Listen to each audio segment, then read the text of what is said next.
every day's Casual Friday.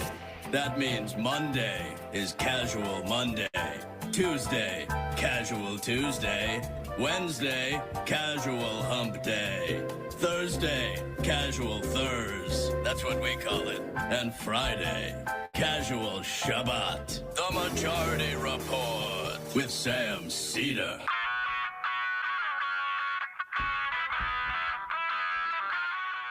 It is Friday, May 6th, 2022. My name is Sam Seder. This is the five-time award-winning Majority Report. We are broadcasting live steps from the industrially ravaged Gowanus Canal in the heartland of America, downtown Brooklyn, USA. On the program today, Heather Parton, columnist at Salon, the proprietor of the blog Hullabaloo. You may even know her as Digby. Also on the program today, head of the American Constitution Society, I should say president of the American Constitution Society, and former senator from Wisconsin, Russ Feingold, will join us. Meanwhile, the Senate to try and vote next week on codifying a woman's right to choose an abortion in this country. It will not pass filibuster muster, as it were. California races to become an abortion refuge. Louisiana Republicans advance a bill to say life begins at fertilization. Oh, and it's murder, too, if you get an abortion. In wake of the Supreme Court ruling to force Boston to fly a Christian flag, the Satanic Temple seeks the same flag-waving rights. Meanwhile, Texas Governor Glenn Abbott will seek to overturn a 1982 Supreme Court decision now that they've made it clear they don't care about precedent that obligates public schools to educate all students in the state, regardless of their immigrant status or any other status for that matter. Meanwhile, the U.S. adds 428,000 jobs in April. Still, millions upon millions upon millions of jobs are available, which begs the question, wait, what is the problem again with immigrants in this country? They're stealing our what? More civilians evacuated from Mariupol steelworks.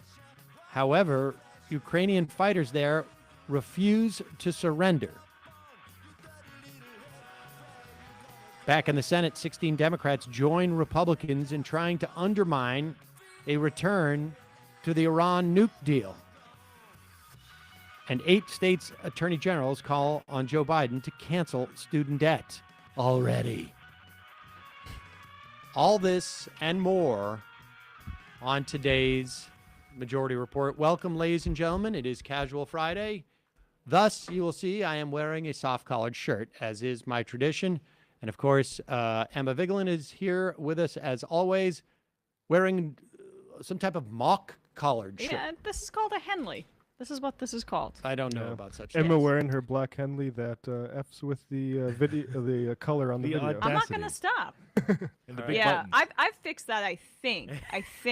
Can we fix the screen so that we're not we'll measure it up? Sorry about that. I get distracted. Sam likes when the panel's like this part. Yes, it doesn't make the lines I are... am not this much shorter than Emma. I am not. There we go. So, all right, close. There we go. Maybe up a little bit. Yeah, there we go. There we go. All right, we'll zoom out a little bit. We gotta figure out a way of actually resolving. Wait, but that made it worse. All right. No. That's Okay. all Okay. right. At least it's close. We might need a It's sound. not like, hey. I think we need a And here is Emma Vigeland. Gollum. Yep. I think we need a Sam in studio and a Sam upstate shot. Might be the way to keep that more There we go. consistent. Yes, exactly. Two We different try to keep that presets. low key.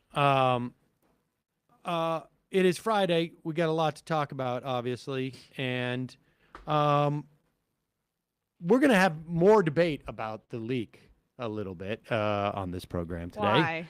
Why? Because I do think it is important, and I was going to bring it up with both our guests today, actually, but I do think it's important that if that there is political value. Again, I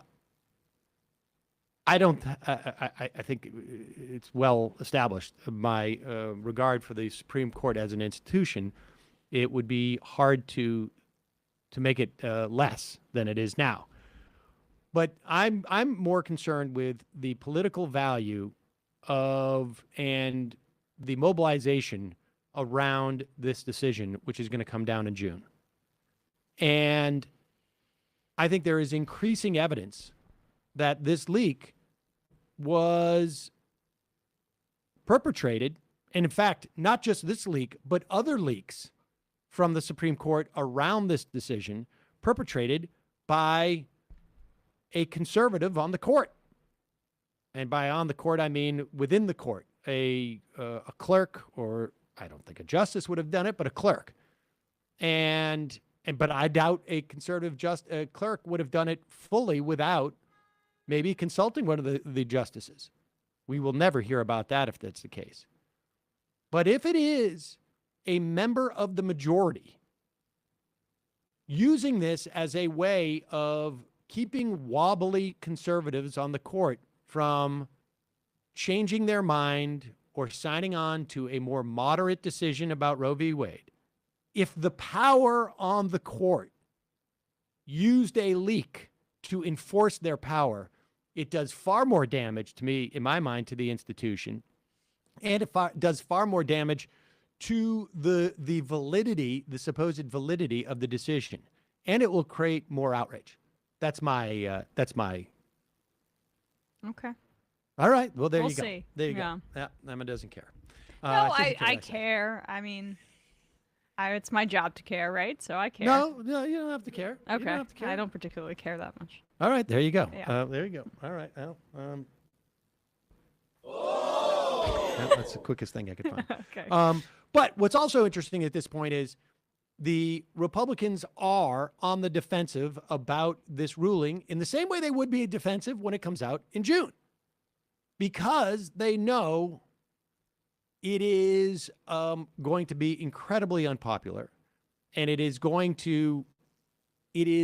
almost as if they have pulled the pin out of a process that I don't think they can stop at this point.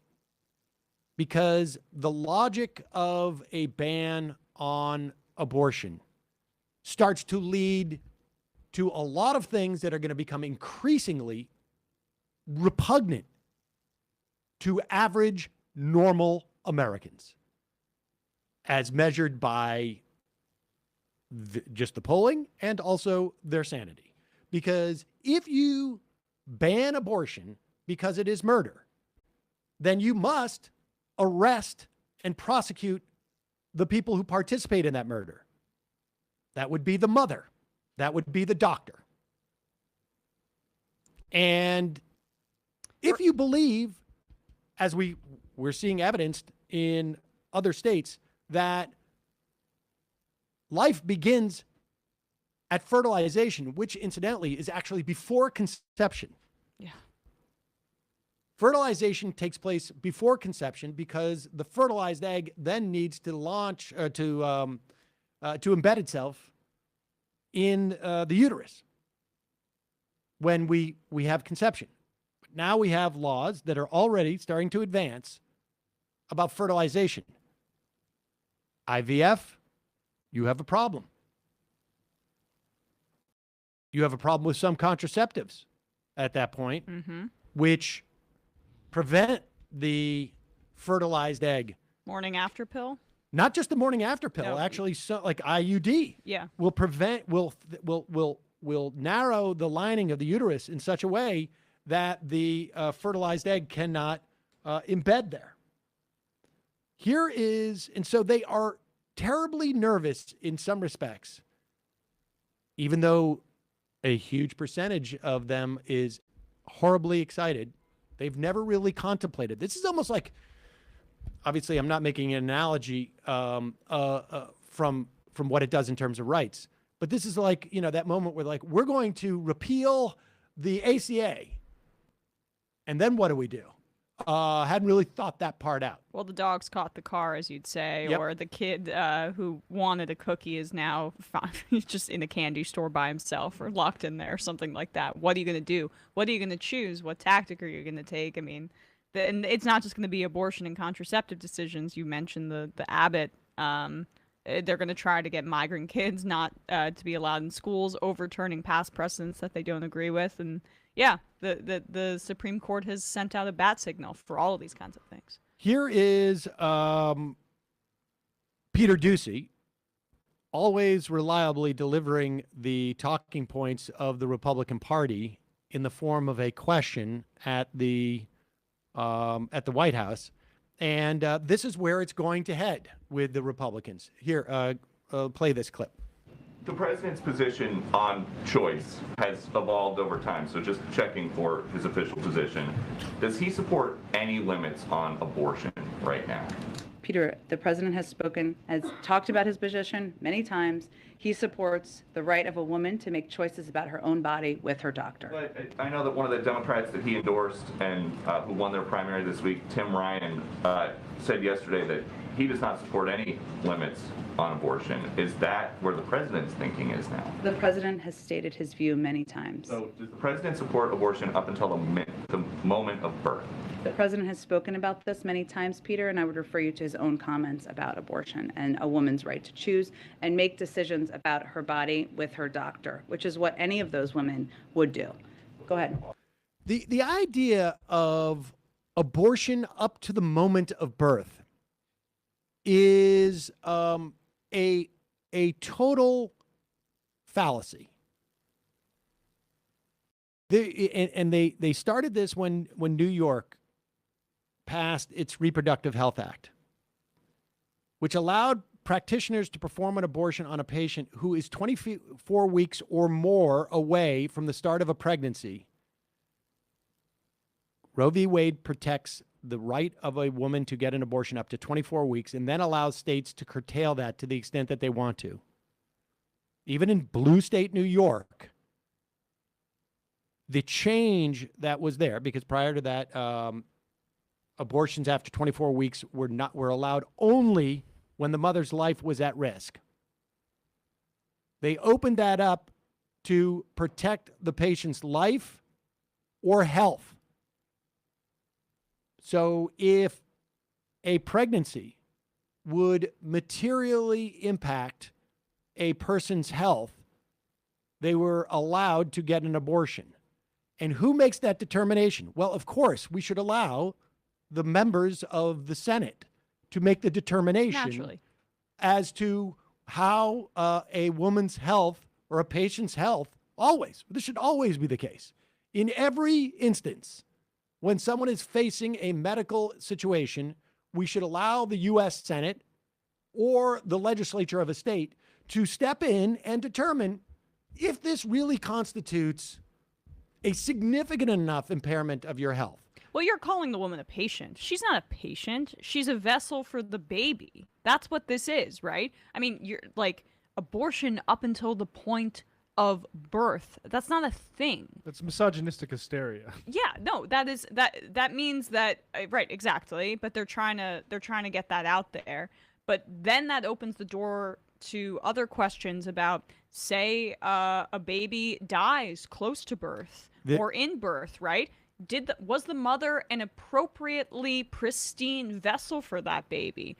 Did she have a glass of wine? Did she go to work too much, work too many hours? Was it too stressful? Did she take the right kinds of nutrients? Because you can make a case if you have an overly aggressive prosecutor in one of these red states that that was an abortion by her actions because the vessel was impure. The other situation where you could allow an abortion would be if the fetus is not viable. And again, of course, we want the Senate of the United States or the Republican majority of a state legislature to determine the viability of every fetus and overrule the licensed, certified, authorized healthcare practitioner. In every instance, of course, we want that. And we know that because they did a test run with Terry Schiavo 15 years ago about their ability to make these assessments while sitting in the Senate chambers or in their legislative chambers. I'm going to take a break in a moment, and we will bring on Heather Parton, or Digby. But first, a couple of words from our sponsors. Today's show sponsored by Sunset Lake Sabadeh. Go to sunsetlakesabadeh.com. Use the code LEFTISBEST for 20% off. Of course, big tech is always trying to censor me, so I can't say the words, the full words, the correct pronunciation of those three letters, Sabadeh, or Charlie Baker Dalton. Or C, then B, then. You're really tempting the big tech. On my Substack, on my new Substack, I'll be able to say that all the time. But the bottom line is, look, they have tinctures. They have smokables. They have smokables that you mix with your other smokables. They have keef. They have smokables you can smoke alone, like the pre-rolls, which I enjoy. Had one last weekend. That's the way I now like sometimes, finish off a nice meal or relaxing. They have gummies. They have the tinctures which help me sleep.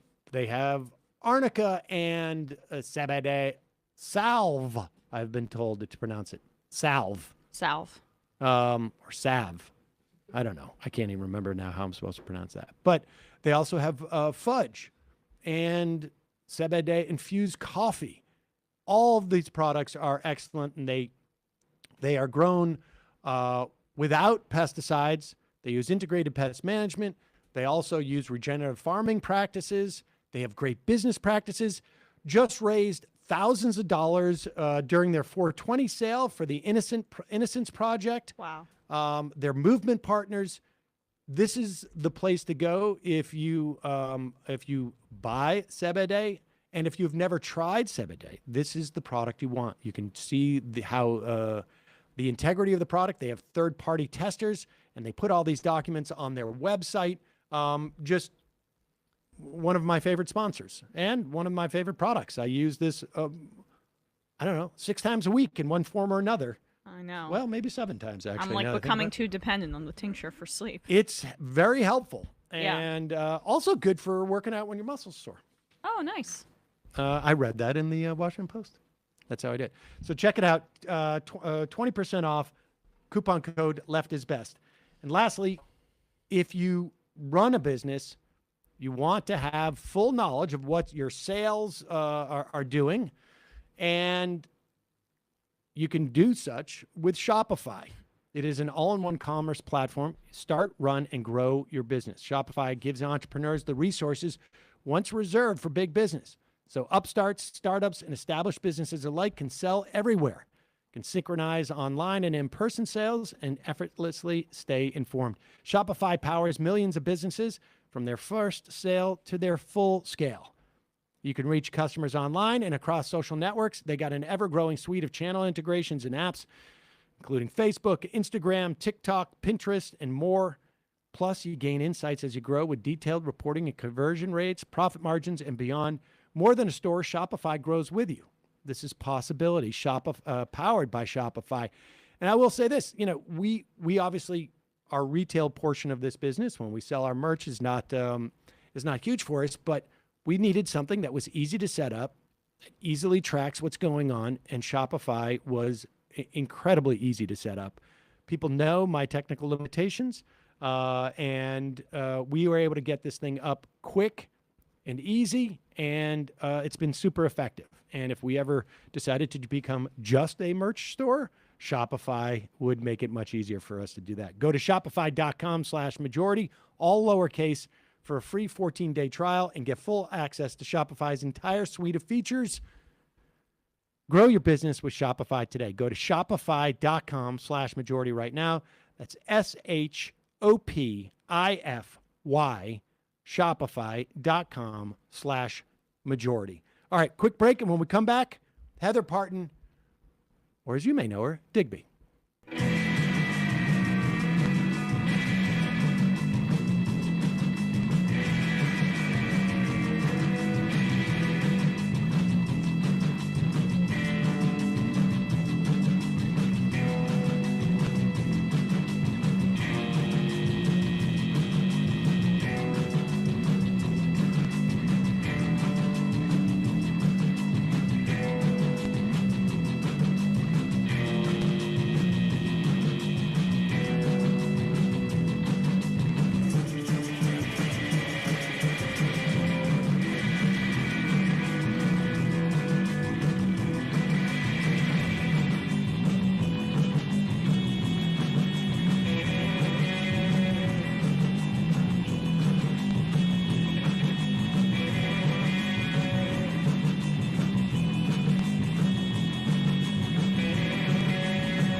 We are back.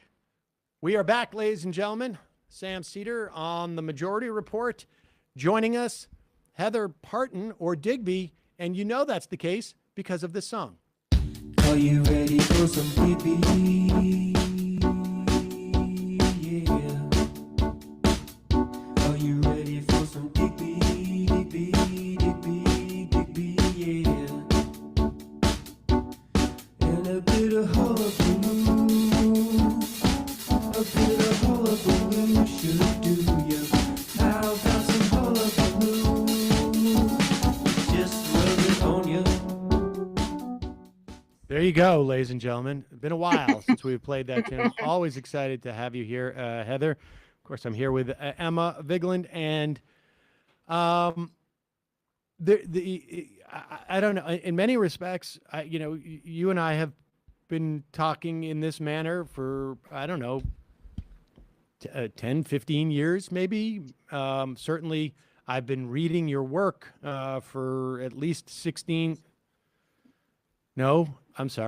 18, 19 years or somewhere around there. And in many respects, this is like the end of a saga in some way. I mean, it's going to start a new one, but this has been the golden chalice for the Republican Party. And I don't know. What are your first thoughts about this? Well, you're absolutely right. I mean, certainly since we've been talking about this has been on the agenda, although I've always felt that the Democrats didn't really want to talk about it. And when I first started writing writing online, the big move was for the Democratic Party to move toward the anti-abortion position. And, there were, I don't know if you remember this, but I mean, there was a huge movement to do that in the early to mid 2000s. I mentioned this the other day. Hillary Clinton was a big part of that. Yeah, I mean, and even, I mean, there was a serious political strategy that had developed around, I mean, they were still, using the circumlocution of, safe, legal, and rare. But they were really hitting hard on the rare part and demonizing abortion in many ways, and talking a lot about how it was irreligious to be pro-choice, and going on and saying we have to appeal to these people who genuinely believe that this is murder, and we've got to do this. And it was shocking to me. I mean, I remember at the time it was one of the motivating things for me to to start writing about this stuff, because it was driving me absolutely crazy, because it was clear then as now that the majority of Americans were approved of Roe versus Wade. And Roe versus Wade has compromises built into it. You were just talking about it. The first trimester, that was right. It was called it's the balancing act that they used to come up with the decision from the very beginning. It was the first trimester, we're going to say that there can be no restrictions. Second trimester, states have a right to impose some health restrictions. And in the third trimester, it needs to be about the health and life of the mother. That was built into it. It's not as if this was some, they're saying, they want abortion up to the moment of birth. I mean, that's not Roe versus Wade, and never has been from the beginning, and it isn't now. And the vast majority of Americans always agreed with that, that ruling. And the idea that suddenly they were going to use it, I mean, this is the part that bothered me, was that this was such a cynical use of this issue. They knew that it had it was a constitutional right and had been decided, so they felt like they could play around with it. Okay, well, let's give them a little bit here and there. Let's try and appeal to some of those anti-abortion voters. Let's try and get those people. And, there's a culture war, and maybe we can use this to our advantage. It was a cynical move on the part of Democrats to do that, because they felt that it was safe, so there wasn't anything really at stake. They didn't feel like that the big loss was going to be there. And those of us who were following it, certainly people that pro-choice activists were, beside themselves, going, you don't think that there's anything at stake? You don't think that this could go back? Even at the time, they were packing the Supreme Court with anti-choice justices. We knew what they were up to, and yet there was still this political game that was going on. Well, I think we've had a little wake-up call this week, haven't we? Well, frankly, I mean, a little late, yeah. but... I mean, frankly, it seems to me that they still were, despite the fact that it seemed quite clear, Amy Coney Barrett, Brett Kavanaugh, etc., the justices that were appointed under Trump, that they would attempt to do this. The Democrats have zero plan, and there's been no laying of the groundwork about how do we pressure Manchin and Sinema. Are we going to look at codifying this through the Senate, rolling back the filibuster in this area? Like they're proposing this legislation that will go nowhere. Where was the plan, knowing that it was a 6-3 conservative Supreme Court and that this was a distinct possibility? Well, that's a good question. They certainly seem to be caught flat-footed this week. And my assumption is that they believed, and I think the Republicans believed this too. And I'm sorry to just be pushing right into politics here, but you guys covered the moral side of it very well. But the Republicans, I think, and the Democrats, and certainly the media, didn't think they were going to do it. They thought that they were going to go along, that, Roberts would pull together a majority, and maybe there's a slim chance that will still happen. But what they thought was that the 13-week or the 15-week, after 15-week ban in the Mississippi case, that's the case that's being decided, that they would go along with that they were just going to chip away at it again, that this was just going to be another one of these cases, which has been going on for decades now, going back to Casey and, all the rest, in which they sort of slowly chip away at it, but they wouldn't really, go for the whole enchilada.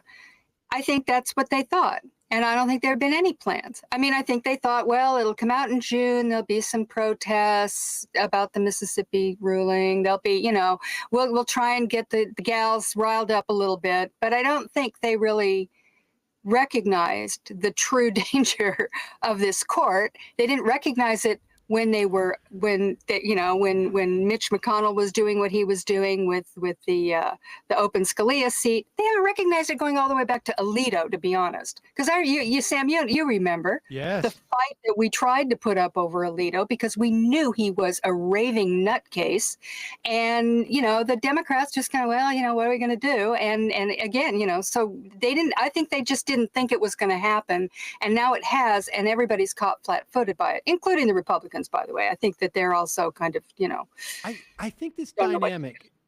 I think this dynamic. What it reminds me of is, our friend here, Guy Lawson, wrote a book called Octopus. It was about the story of Sam Israel, who was a huge defrauder on Wall Street, and he had this hedge fund that he was defrauding people, and he himself ended up getting caught in a fake scam where he was told that there was a sort of separate international Federal Reserve Bank for really rich people who could get free money from there.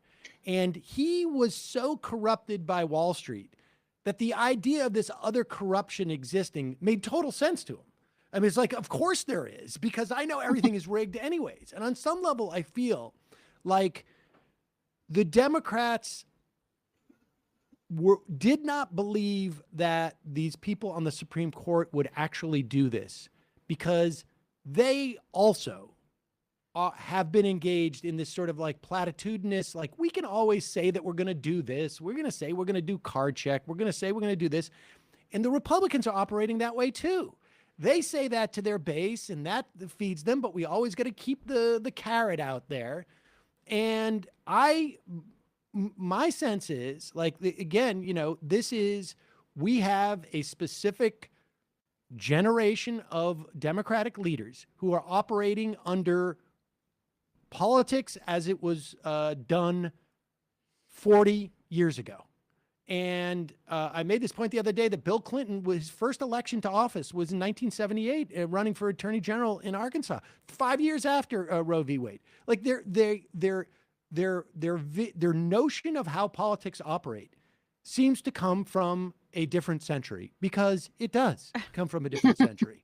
And they can't seem to, like, the lack of preparation of this, that it would never come to pass. I mean, of course it was going to come to pass. I mean, everybody, like, the writing has been when I read the headline, I just thought, it was that feeling in your gut where I knew it was going to happen, and just, it still was devastating when it happened. But if you're reading the tea leaves, I mean, how do you not have a contingency plan based on, like, the immense probability of it, basically? Sorry to interrupt. But no, that's the only way that you cannot have a plan is if you are just sort of operating in a completely different universe of, like, with different, like, political. Their plan laws was, let's of physics. fundraise. Let's fundraise off of this. We're going to fundraise off it.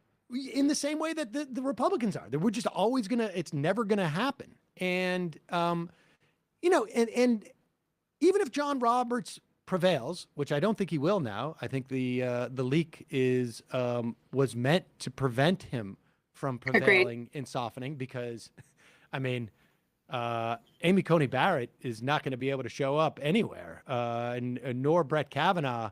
He doesn't want to be protested by conservative protesters out in front of his. Much rather be protested by, the rabble, the hippie dippies who had a problem with him, just loving beer back in the day. But even if Roberts had prevailed, it was just a matter of time anyways. Like, there's no harm in having a plan before that. It really is shocking in that respect. There's an election coming up. There's an election coming in which the Democrats are looking at a potentially devastating loss of the Congress in big, huge numbers. The idea that they would not see that this decision coming down, I mean, this is just pure cynical politics on my part to put it this way, but it's true. That, first of all, their only hope of winning in the fall is to make the election a choice between the raving lunatics on the right and the sort of, tepid, impotent Democrats on the other side. And, that's all, rather than a referendum on what's going on. People are in a sour mood. They don't feel good about the country for a lot of good reasons, and some not so good. But regardless, on their hands, even if the Mississippi vote, decision had come down just, banning abortion after 15 weeks, you still would have thought that they would have something in the hopper, to kind of run out with this. Because, look, first of all, they're bleeding, voters under 30. People who are just the young voters are just throwing up their hands going, what am I bothering with politics for? This is ridiculous. These people, they can't do anything. So here you have an issue that affects them very, very directly, men and women, and they're all very, very pro-choice, very pro-Roe. And, this is one of those issues. So I don't even get the politics of it. And just on a sheer moral level, it's repulsive to me. It's repulsive to me that you could sit there and play politics. And I felt this way for instance, during the ACA negotiations that were going on over Obamacare. Yep. This was the issue that ended up being the bargaining chip. They played it horribly. It was political malpractice. I put that in my piece this morning about the Stupak amendment. Some of you may remember what that was, but it was a disgusting moment in which the Democrats sat there and went, well, what have we got we can give these people? Abortion coverage. Right. We'll give them that. That's basically what happened. And there were a few women in the Congress who, stood up and went, this is outrageous. You're playing with, my body, my future, my rights. And they kind of went, well, got to do something. And that was basically what happened. And this has been going on for a very, very long time. Well, I'm sorry, it's off the table now, guys. Abortion is no longer something you can play with because it's no longer going to be a right. And we're going to have to deal with the fact that women all over the country are going to be suffering. Something like 42 to 45% of women in this country are going to lose their right in the states that are going to ban abortion when this decision comes down. So, good luck with that. You better they better get moving pretty quick on finding some kind of a strategy to deal with this. And having a vote on it in the sort of a show vote isn't really going to get the job done. No, not at all. And I question the timing and the way that they're going about doing this. Heather, we just need you to reconnect. You're frozen, but when you reconnect, that's okay. We just need you to hop off and then reconnect. But when you come back, I want to ask you also about the notion of like a ban on abortion. Like, it's one thing to say, like there's this sort of, well, we'll deal with it, 24 states or 26 states and, people can cross the state lines and this and that. But the next step is a ban, a federal ban. Why don't you disconnect and hop back on? Okay, and talk about I'll be right back. Folks, bear with us. Just having a little bit of technical difficulty. It's one of the things that happen. We need to synchronize the 2-shot with the 3-shot in terms of where we land here, too. We need to do that because we're equal. We're even on the... Slouch again. There we go. That looks great. All right, let's bring Heather in. I'm back. Sorry about that. No worries. So let's talk about this possibility of a ban. And again, the fact, I want to go back before we get to the ban. You had said you remind us in the early aughts, there was a significant move amongst some Democrats to sort of say, like, we need to reach out to anti-choice people and soften our position in some way, which it was ridiculous. You mentioned it was ridiculous in one sense, in that, like, you can't, like, placate fundamentalists. It's also a fundamental, no pun intended, misreading of what the agenda is. Like, this is not about, and we mentioned this earlier, Louisiana is advancing a bill to say that life literally begins at fertilization. Not even at conception, at fertilization. This is not, and it has never been, about abortion. It's certainly never been about protecting babies or life, because they got no problem with capital punishment. So it's not just protecting innocent life, whatever that means. It is about control, and really embedded in that what they say, like, these women want to have sex without consequences. Sorry, sweetie, that's not the way that life works. And what are the consequences? Like, it's like you need to pay for this activity in some fashion. And I mean, that's what that means. You need to pay for it. And who is being paid? It being paid to? It is not being paid to fate. There's somebody who's going to receive that payment, and that is men. It's you're going to pay into the system, the hierarchy we have established here. And if you're going to have sex and engage in something that could procreate, and we're going to make sure that it does, then you need to basically be at home where you belong. And I think we all know that the vast majority of people, not everybody, is going to have sex at one point in their lives. And approximately half of those will be women, and a certain percentage of those, a fairly high percentage, will be able to conceive at one point or another in their life. And so you can't negotiate with these fundamentalists, particularly over abortion, because it's not about abortion at the end of the day. Abortion is one element of a larger project. And it's also bad politics in terms of your own people and in protecting this moment. I mean, it's so indicative of the way I feel like the politics on so many different issues have gone. Like there is almost a willful misunderstanding of what or inability to conceive, again, forgive the pun, of what's actually going on behind this. Oh, absolutely. And I mean, it's very obvious right now, as far as I can tell, when you're looking at this flailing about on the part of the Democrats on how to deal with this election that's coming up.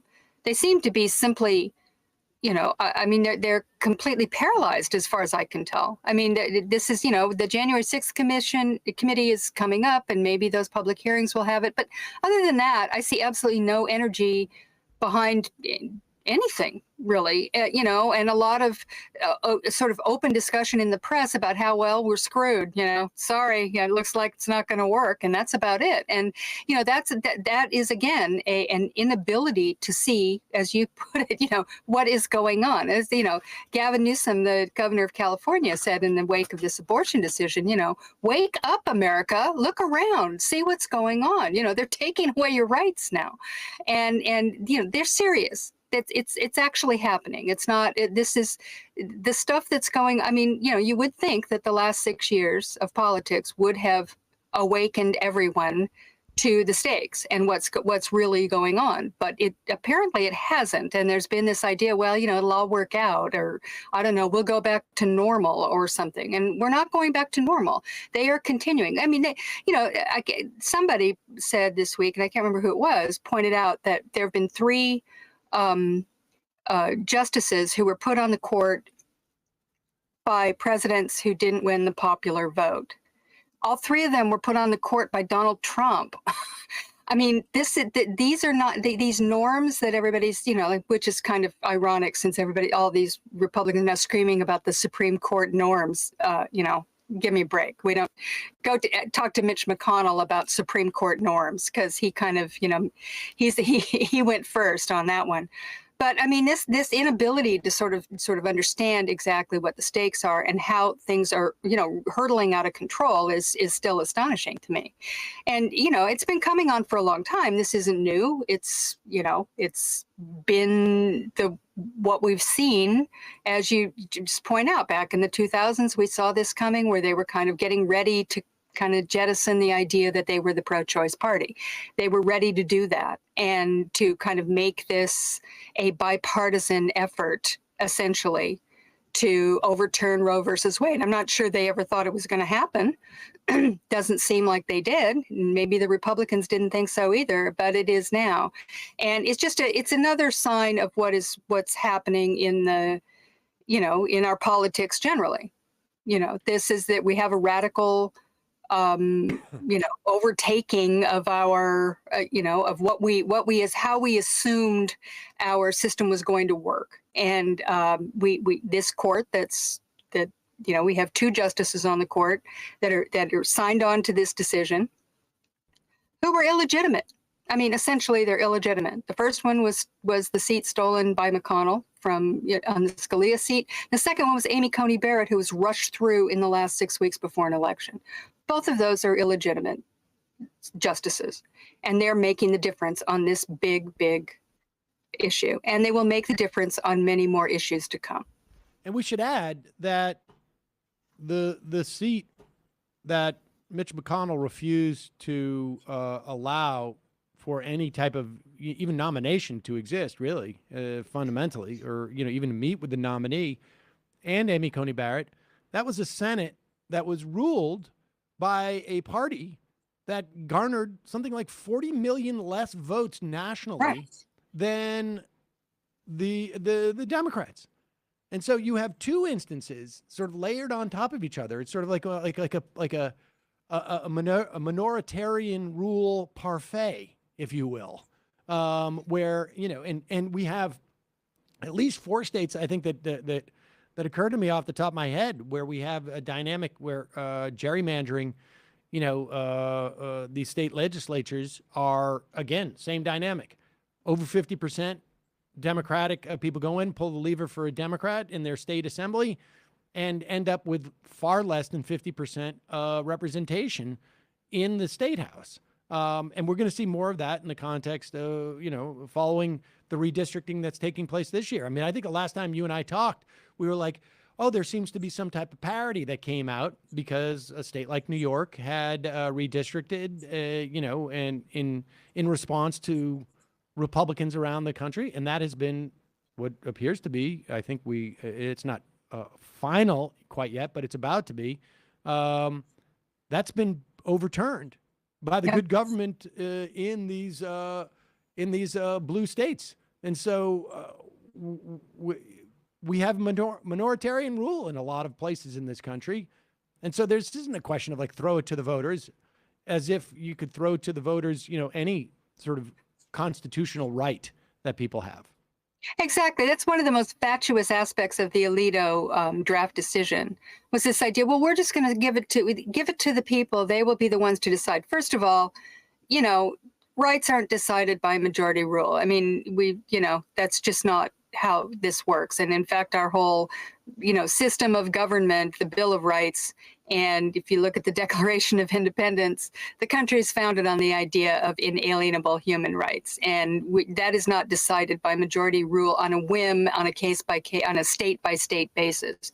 And of course, the whole idea of, Alito's, going back to the states' rights rationale and saying, well, it will go back to the states there. Nobody needs to worry. That's part of been the anti-choice movements sort of, fatuous rationale from the very beginning, because they don't really believe that. I mean, you can't believe that. You can't say, oh, I believe abortion is murder, but it's okay if California murders people. I just want my state not to murder people. I mean, that makes no sense. So, that was always just a way station. They'll use states' rights to get there. And then, as you put it, and before I had to drop out there, we were talking about the idea that there's going to be a national ban. Of course there is. And the Alito rationale of states' rights, which is completely ridiculous, and he doesn't even believe it himself, although he'll use it because he's a very, very cynical political operative. The minute they get the chance, they're going to pass a national ban or, some very draconian kind of law. They were talking about it before the leak. 2 days before the leak, the Washington Post had an article about how the right, now talk about preparation, right? Unlike the Democrats who are sitting around going, gee, I hope nothing bad happens, that they were already planning working with the Washington Post reported that they had activists and members of Congress working together on putting together a national abortion ban. That was the next step in their plan. And so, they, of course, that's what they're going to do. Joni Ernst said it yesterday. She said, yeah, we're talking about it. We might go for 6 weeks. That was their, we might go for the 6 weeks.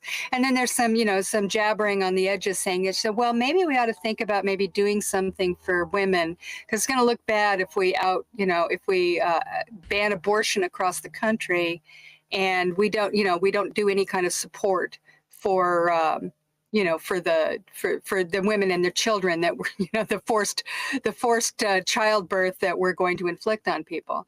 So, they were they had it in mind absolutely to do a national ban. That's never been in question. Of course, that's what they want to do. It makes no sense otherwise. Even they aren't that crazy.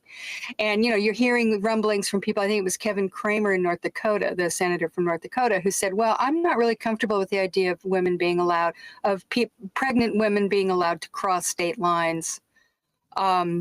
They're pregnant in North Dakota to go next door and get an abortion. Well, yes, they're talking about doing travel bans that would not be unprecedented. Travel ban is a new thing among right-wingers. So they're talking about trying to do something like that. All these things are leading to the idea of a national ban against, there's no way you could enforce that kind of travel ban, right? I mean, they're going to have checkpoints at the border. I mean, come on. So that's what they're talking about. And that is where we're ending up. And it will not surprise me at all to see Alito and that same majority who are now basing it on states' rights. We just don't believe this is a federal issue. It's not a constitutional issue. It was wrongly decided, blah, blah, blah. It should go to the states where the people can decide. And, women can vote against, if that's what they believe in, et cetera, et cetera. All the stuff that Alito said in his opinion, and then he will turn on a dime and say that a national ban is constitutional. Oh, yeah. I think he's already set that up. No doubt about it. Set that up. And people should also keep this in mind. If there's any doubt that they will pass a national ban, contemplate the Republican lawmaker who is in the majority in the Senate, in the majority in the House, and has a Republican in the White House. Which one of them has the intestinal fortitude to say, no, we shouldn't have a ban? Like, which one of them? Yeah. And it's not even just like, sheer, like courage. It's just like, in whose interest in this Republican Party would it be to not support a ban on abortion federally? I mean, honestly, for the life of me, Susan Collins, maybe Susan Collins. Oh, she'd be concerned about one, but I doubt whether or not she'd be concerned. At the same time, consistency is really important. Right. And the court will have, the justices will have assured her that, they will not uphold a national ban, because I'm sure that's they would tell her that. So she'll be fine. There's just no way. And I don't know when Collins comes up for a vote again. Is it in 2026? Well, she just got. So this vote, which will take place in 2025, I think, well, let me put it this way. There's an over 50% chance, I would say, maybe a 50% chance that there will be a vote on a ban in 2025. And the idea that Susan Collins is going to decide to retire at that moment and vote against it, or the idea that Mitch McConnell will say, we're not going to break the filibuster to do this if we only have 55 votes or something like that. Forget about it. The ban is going to come if they get all three branches of government. And there doesn't seem to be any, I don't know. I always feel like they must have a plan B. And they never do. It's stunning. It is. I mean, this has been going on for a long time. It's also, it's not just on this issue, although this issue is, it's acute because it is literally the reversal of a constitutional right, which is just not something that we've seen. I mean, that's just not something that America has done. I mean, we've done a lot of horrible things, and the Supreme Court's done a lot of horrible things. I mean, one of the things that said, so I think it was Adam Serwer in the Atlantic who wrote about the Alito decision using Plessy versus Ferguson, comparing Roe versus Wade to Plessy versus Ferguson, which is, of course, something that they've done forever. You know, that was a wrongly decided, horrible Supreme Court case that needs to be reversed. You know, that's a precedent that cannot stand. But the basis of Plessy versus Ferguson was states' rights, that, you know, that states had a right to discriminate against Black people. It was the basis of Jim Crow. And they're comparing that to Roe versus Wade while doing the exact same thing that Plessy versus Ferguson was all about. I mean, it's the kind of thing that gives you a headache just trying to sort it all out. The contradiction, the internal contradictions in their arguments. But of course, we have learned in the last few years, if we didn't know before, that there is no need for consistency on the right. They don't have to make sense at all, really. Nobody cares. It's consistent insofar as it's consistent with a reactionary mind, which is a constant battle to return to previously held, hierarchies, essentially, in the guise of it being counterculture.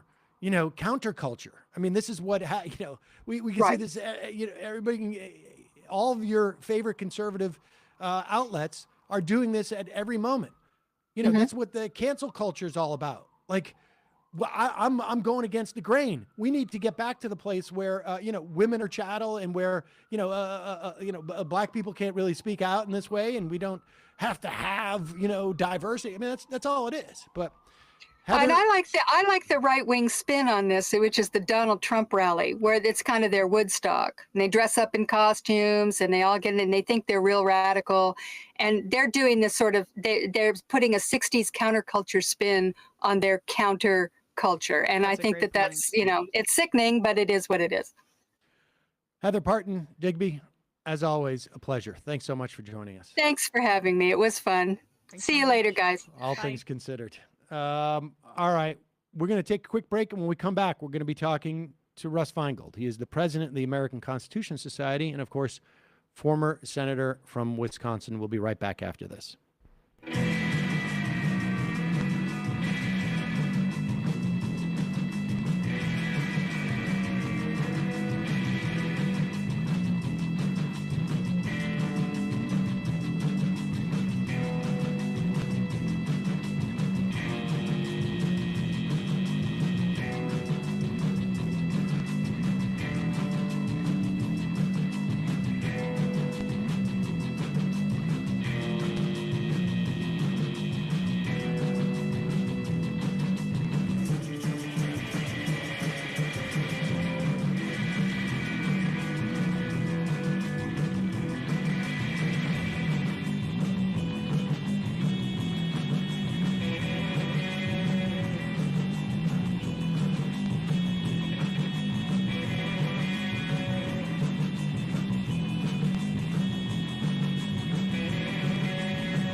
We are back. Sam Seder, Emma Vigeland on the Majority Report. Joining us now, former senator from Wisconsin and current president of the American Constitution Society, Russ Feingold. Thanks so much for coming back on the program.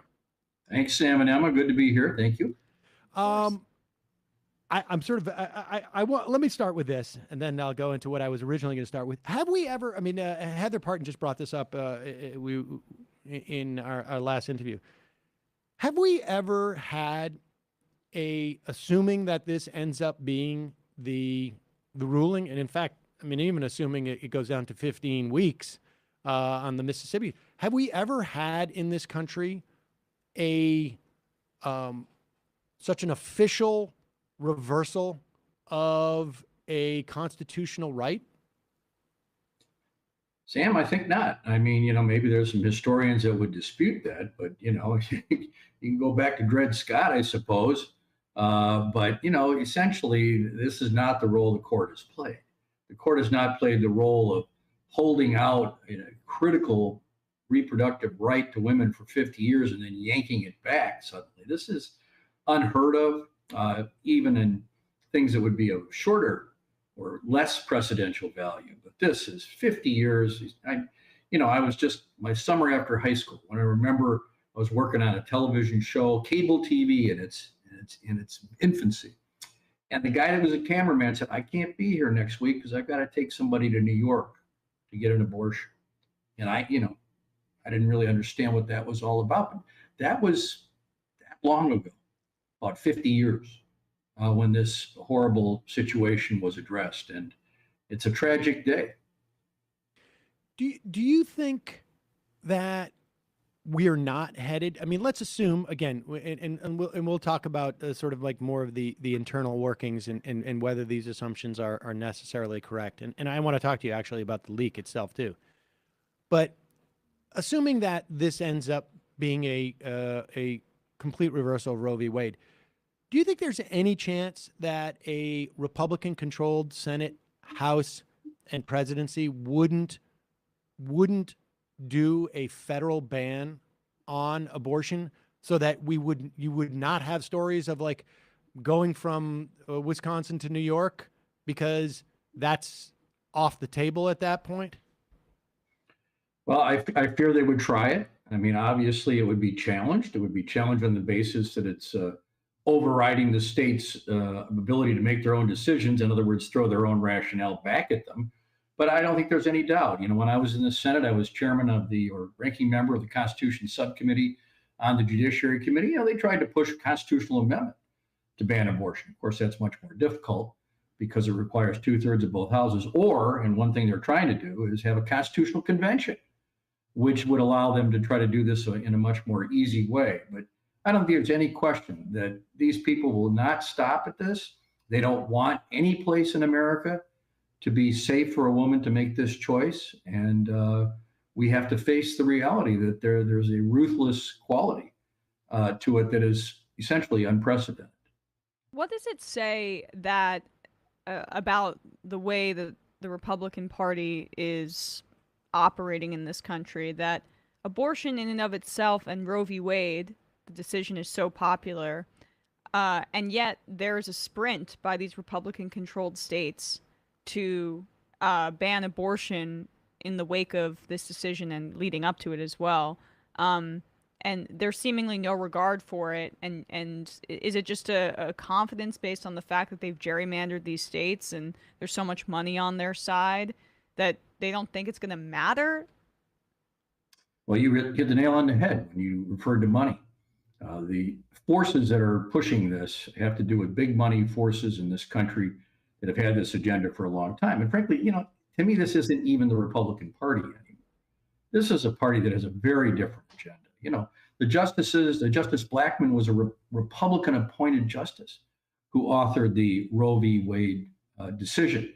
And, going back, Chief Justice Warren was a Republican governor from Bakersfield, California, who led the Brown v. Board decision. So essentially, the Republican Party has been hijacked by the Trump viewpoint and by an extreme emphasis on these kinds of social issues. And I dated back in particular to the 2004 election, where President Bush was in a lot of trouble because of the way in which the Iraq war was going. And his people figured out, well, we got to get the evangelicals out, and that means guns, God, and gays. And it also meant, of course, anti-choice. And so what they did is bring in this big group of people who Trump was clever enough to realize if he got them, he could actually do what I consider to be an unfriendly takeover of the Republican Party. That's what's happened. This is not the Republican Party of moderation. And frankly, the Republican Party used to stand for some respect for personal privacy and liberty. This is the opposite of that.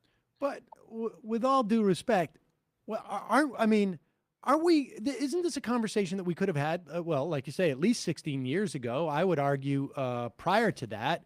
because, I mean, this started with Ronald Reagan, didn't it? I mean, the fact that it took them this trajectory, they were on this trip since 1980, it seems to me, maybe before that, I guess, but it started. They had they had someone who was espousing this in the White House 40 years ago, and it took them a while to get there. And maybe at one point, the inmates started to run the asylum, and I don't think that the Democratic Party was quite aware of that, frankly. But it seemed obvious to me, and I'm looking right now at a piece from, well, I mean, I remember this too from 2006, but for the first time in your career, and I think you could have been described as a Senate institutionalist in some respects, or at least particularly when it came to the right of a president to pick their judicial nominees. And you gave, if I remember correctly, sort of almost a de facto deference to that.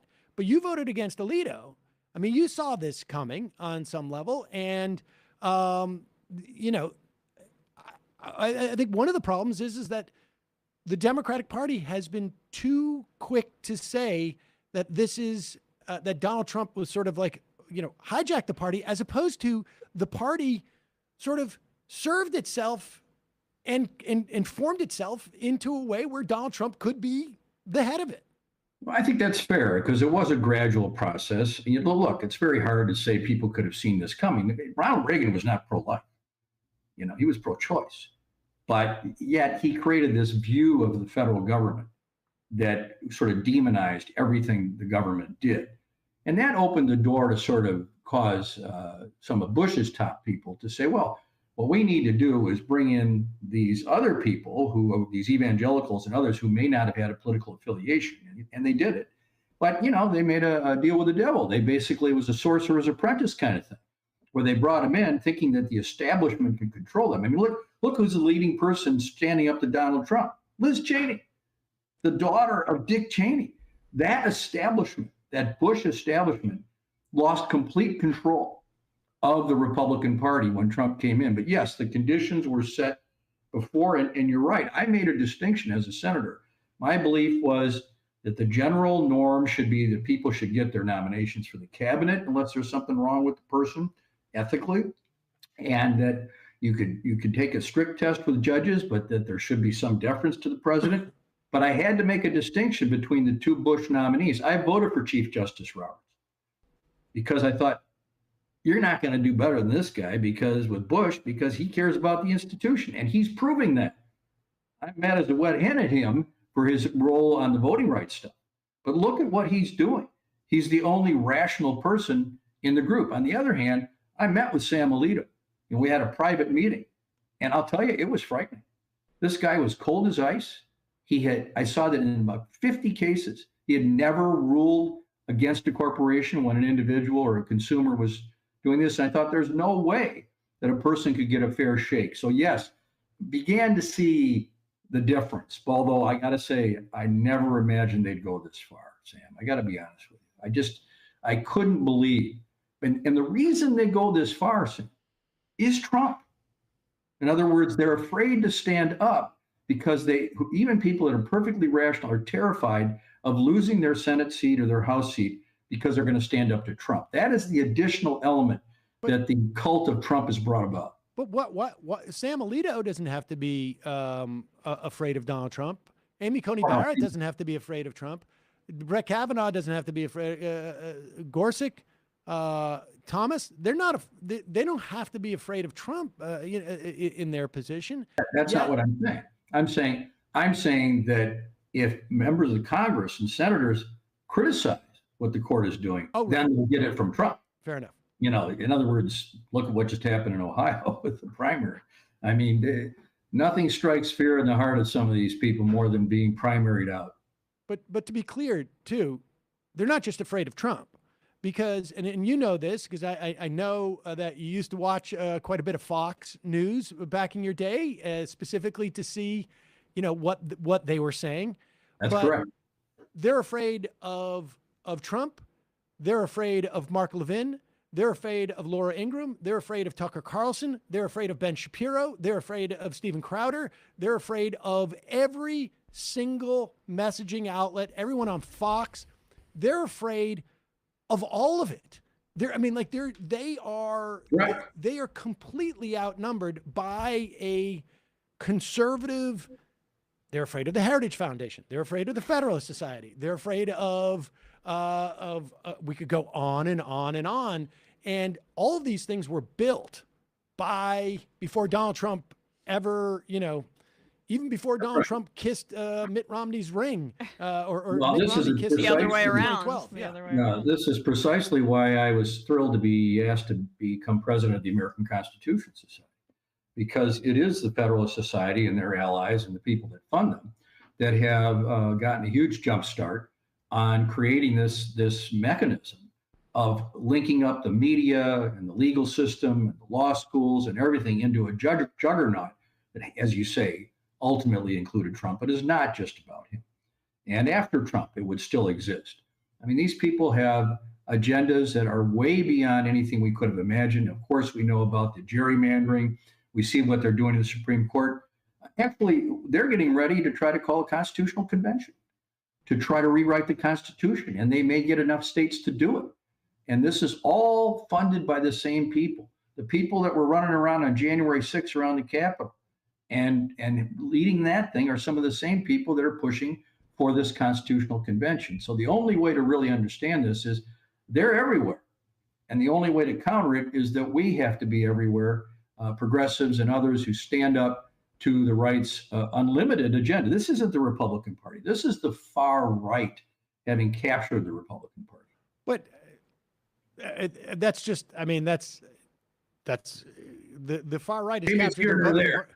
It's definitely something very different than we've ever seen before. Well, yes, and this is not the Republican Party of 1870 either, and this is not the Democratic Party. Although in some ways it looks like it was some of this. Well, but this is not the Democratic Party. This is not the Democratic Party of 1964. I mean, these are just brands that, and sometimes new Coke has a different flavor than the old Coke. I mean, this is the Republican Party now. The Republican Party and the Democratic Party, they don't exist outside of where they are at that moment. I mean, from my opinion. And so you mentioned like that idea, like you didn't think they would do this, and certainly we have every one of these people who are voting to overturn Roe v. Wade on record. Video was invented at the time, saying to a senator, "This is settled law." And there has been no new revelations about abortion, as far as I know, that would in any way change any of the calculations here whatsoever. What, as someone who sat on the Judiciary Committee, what's going through the minds of, and I'm assuming sort of people believed them at the time, or maybe they didn't, but how can we have a judicial hearing again with a nominee and believe any is even a relevant process now? I mean, you'd be crazy to believe it. I mean, it is a practiced example of lying. And both Senator Collins and Senator Murkowski have expressed the outrage that they were promised that they would respect precedent. But frankly, they've been around the block a few times. They know darn well it's not what they were going to do. So, it's really up to those senators, not after the fact, to say, well, you told me. What's their record? What's the whole rationale? Who supported them from the beginning? Who trained them from the beginning? So it's just naive to suggest that somehow, well, they broke their promise to me. And, there shouldn't be any excuses for that, for people that, at least if they don't stand up to this now, by doing something about it, by pushing for court reform and doing something to undo the theft of these Supreme Court seats, which is exactly what was done. And part of it too is, and I think this is some of the work that you're doing, correct me if I'm wrong, is an alternative to the machine of conservative justices or judges, I should say. The Federalist Society, other groups as well, where Trump, any future Republican president, Bush as well, they're able to just pluck them from these groups that vet them, make sure they're as extremist and conservative as possible, and then they're placed onto the court. I mean, someone that comes to mind is the Trump-appointed justice who just overturned the federal mask mandate, who had very little experience and was a Trump appointee. Now Biden's done a good job of in record time making sure that some of these judges are confirmed, but there still is not there needs to be more of an infrastructure on the left to get judges appointed who can combat some of these far right judges in the country. That's exactly what the American Constitution Society has built. That infrastructure not only exists, but we were the main group providing the names. Finally, something good news to talk about. We provided 600 names. We have 55 working groups across the country. This isn't the backdoor Federalist Society big money groups. These are lawyers who go out to the community and say to the African American community, the Latino community, the LGBTQ community, the labor community, who would you like to see as a judge? We gathered those names up gradually, vetted them, and immediately sent them to the White House within 2 hours of Biden being named the winner. And then when they came into office, as you suggest, they've done a great job. They've confirmed 59 judges. I think it's 58 plus one at Supreme Court, of course, Ketanji. And they're overwhelmingly diverse majority, overwhelmingly female. And we have begun the process of starting to turn this around because we built an infrastructure that will, not only for now, but for the future, that will constantly identify through our pipeline.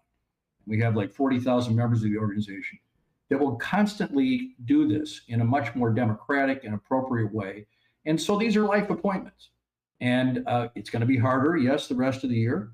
But still, I think we're on track to be way ahead of the Trump administration after 2 years. Now, of course, if things don't go well in the election, that could stop. However, remember, even if we lose the House, if the Democrats lose the House, but maintain the Senate, this process can continue. That's all you need, is the presidency and the Senate. So yes, you have hit on a need, but this is what we do. This is what we're doing. And frankly, it's something that's very significant because this is one of the most important accomplishments of the Biden administration. This very strong presence of all these people, the diversity of background, and also the diversity of practice, many public defenders and others. So yes, the left finally and progressives understand this, and it is being built and has actually been built. What do you think of, when we've seen this recently, Senator Whitehouse has been over the past couple of months introducing the concept of who's been supporting some of these Supreme Court picks or just judicial picks under Republican control. And now we're watching the Republicans sort of mimic this this talking point, that there are dark money groups that are, driving this agenda. What's your take on that? I mean, mine is if only, but we had access to that type of resources. But I'm curious as to yours. Well, first of all, Senator Whitehouse is doing tremendous work. You don't have to get me going on money and politics. It's not very hard to get me going on that, given my career and my work with John McCain. So what Senator Whitehouse is doing is something critical. He is tying contributions and money to the outcomes of Supreme Court cases. And sure, they're going to say, well, the people on the progressive side do the same thing. But as you say, the facts don't bear it out. That's not what I see on a daily basis. What I see is grassroots people who want good people on the court that look like them. And I don't see people bankrolling that in the same way. This is a completely, in my view, different process. I'm not saying there's not money on both sides, but the level of capture by the right and its money compared to the resources on the left, there's no comparison. And this has really tarnished the credibility of the Supreme Court, as Senator Whitehouse is pointing out.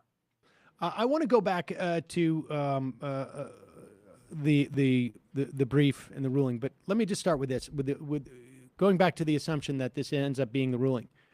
What does the Supreme Court do when a woman comes to the court and says, "I am a member of the conservative Jewish community or Reform Jewish community, and abortion is expressly allowed." I live in Texas, and abortion is expressly allowed. In fact, is not necessarily compulsory, but it is encouraged if it is an inhibition on my health. And you are infringing, the state of Texas is infringing upon my right, my religious right, my religious freedom under RFRA, let's say. What are we going to see then? Well, that's a good question. They're going to be in a bind because they've been pushing very hard on this religious freedom aspect, which of course at one level makes total sense, and another level has been somewhat weaponized. And they may have to face it in the way that you just described. That will be a painful moment for them, but a moment that they deserve, because they should just leave this up to the woman. All right, let's get back to this. I want to ask you this question about the leak. What is your assessment of who might have leaked it and what the implications are both internally with the Supreme Court, which I think gives us an indication who might have leaked it, and the political implications? Well, first of all, of course, I have no idea who leaked it, so I'm not going to speculate on whether it was somebody from the right or the left or just somebody who wanted to cause trouble. So, look, I have sympathy for. Let me ask you this. Well, let me ask you this. Are you aware of the Wall Street Journal editorial that came out like 2 weeks ago, which I think most people are considering the first leak? It's somehow the editors at the Wall Street Journal found out that there was a 5-4 decision, and that the 5 were getting a little wobbly, and somebody came and told them that. And It's possible that a left-leaning liberal justice's clerk was like, oh, the place for me to go for this to mobilize the left would be the Wall Street Journal, but that seems highly improbable. I mean, so it seems that we know that the first leak was from a conservative. The question is then who leaked the brief and why? What are the implications of that leak? None of the leaks can be justified. It's the wrong thing to do.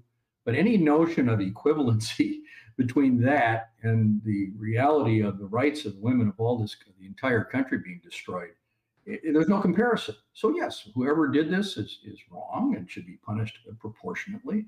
But it's really a distraction.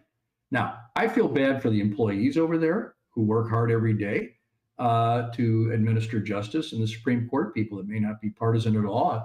I feel bad, and I'm worried about how they're going to prevent this in the future. You know, we used to say in the Senate, Sam, that you go into caucus, it was off the record. And anybody who was stupid enough to think that was crazy. In other words, there was always going to be some staff member who went out and wanted to be friends with whoever the reporter was. Well, the sad thing is this is going to potentially make it so hard for the court to function because of the problem of this stuff being leaked. But it's nothing compared to the taking away the rights of the American people. Well, I understand, but I'm curious as to what you think it would do if the op-ed is to be believed, and there was a 5 who had signed on to Alito's brief, but were wavering. They have the option of changing their mind. What does the leak of this do? I mean, do you have a sense of how that would impact a waffling member of that 5? You know, I don't know, but I think it could be difficult. I mean, I honestly don't know which one would be waffling, and given their commitment to this issue, it's kind of hard to believe that any one of them would get off. Maybe they would get off and then go with the Roberts approach, which, as you indicated, would be very, very bad as well. But I think they're fairly locked in. But naturally, this kind of additional element is inappropriate for the Supreme Court. It's entirely inappropriate, and it really undermines what is already a significantly delegitimized court. I mean, it's really in free fall. And what do you think it does to the politics outside of the court? Well, I'm sad to think that despite the fact that the court should be a certain kind of institution and people should be able to respect it, that is being perceived as just another political body in this country and part of the political wars. And that's so dangerous for our country. And I think it'll just be part of the larger, binary politics in this country. And there's nobody that's going to really be able to say, look, can we at least just stop, politicizing the Supreme Court? I'm afraid that's not going to happen. And this horrible mistake of undoing Roe v. Wade, if in fact they do it, will cause that to happen. All right. Lastly, let me just ask you this way then: Is this further undermining that legitimacy or changing the perception of something that was already illegitimate in many respects? There was already a very serious problem with legitimacy, but this is a huge magnification of that. This puts it, this concrete kind of dramatic moment where this very harsh opinion comes out in advance, crystallizes for a lot of people who pay no attention to this in a very understandable way that something's really wrong with the court. And so I do think this is an enormous leap in the direction of delegitimizing the court, and it's a tragic moment. Senator Russ Feingold, the president of the American Constitution Society, thanks so much for your time today. Really Thanks. Good to be with you. Bye-bye. Right, bye-bye now. Thank you. All right, folks. Perfect timing to head into the fun half of the program. Have some fun.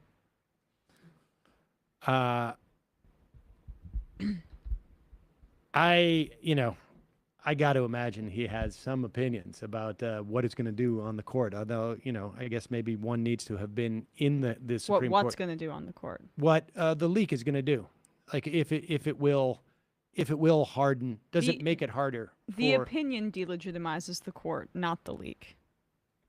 Oh no! I think the opinion, but I think the leak can help delegitimize it. And there seems to be Great. this sort of like, what's that? Great. Oh no, yeah, I'm in favor of that. But it will not happen if there is any type of like, sort of. I am quite sure that the likely outcome of this is that the right will have created the narrative that it was someone on the left who leaked it. And there will be no investigation that is thorough, and they will never find out. And it will have had the dual value of not delegitimizing the court because it was the left in, the people who aren't really part of the court now. They're just there as spectators who were trying to overthrow the will of the court as manifested in the 5 who voted.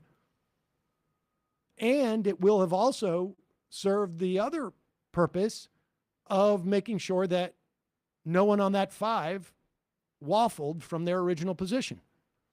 And I mean, people got to remember, like, do people remember the vitriol towards John Roberts when he waffled on the ACA? This was, and the ACA was, not the North Star of Republican politics for 40 years.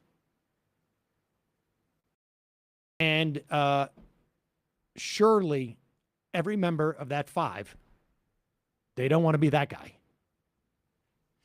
So, all right. We are going to head into the fun half of the program, wherein, what's that? The link is in the description, and I put it in chat yes, as well. The link is in the description, and it will automatically populate. And folks, remember this.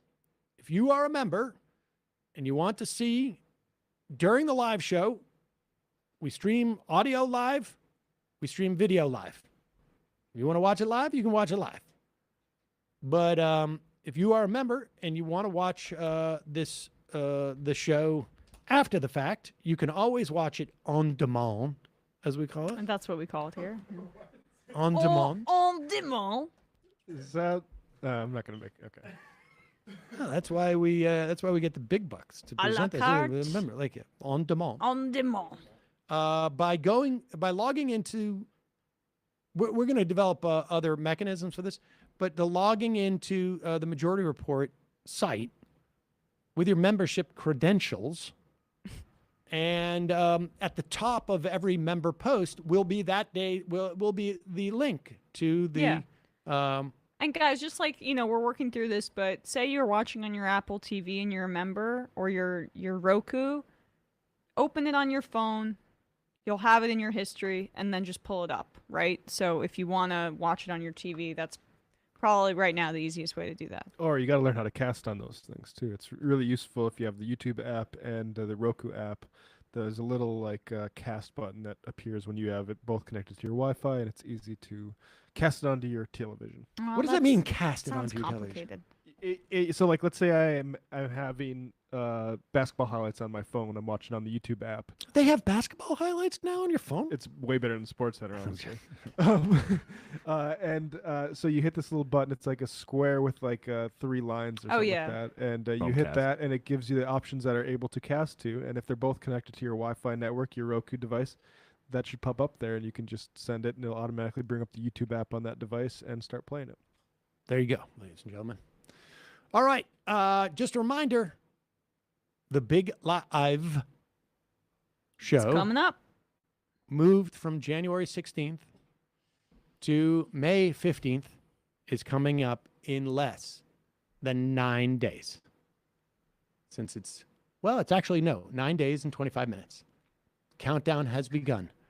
I just did the breakdown, sent that to the folks at the Wilbur, and it is going to be amazing. The show is going to be amazing. Already rated amazing. And you do not want to miss this show.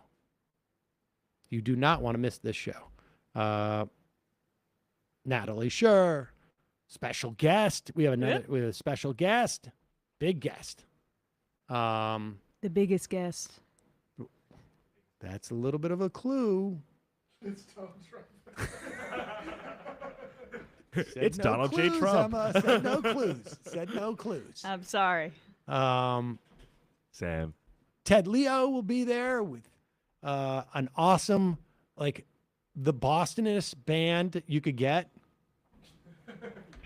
And he's going to be playing some tunes.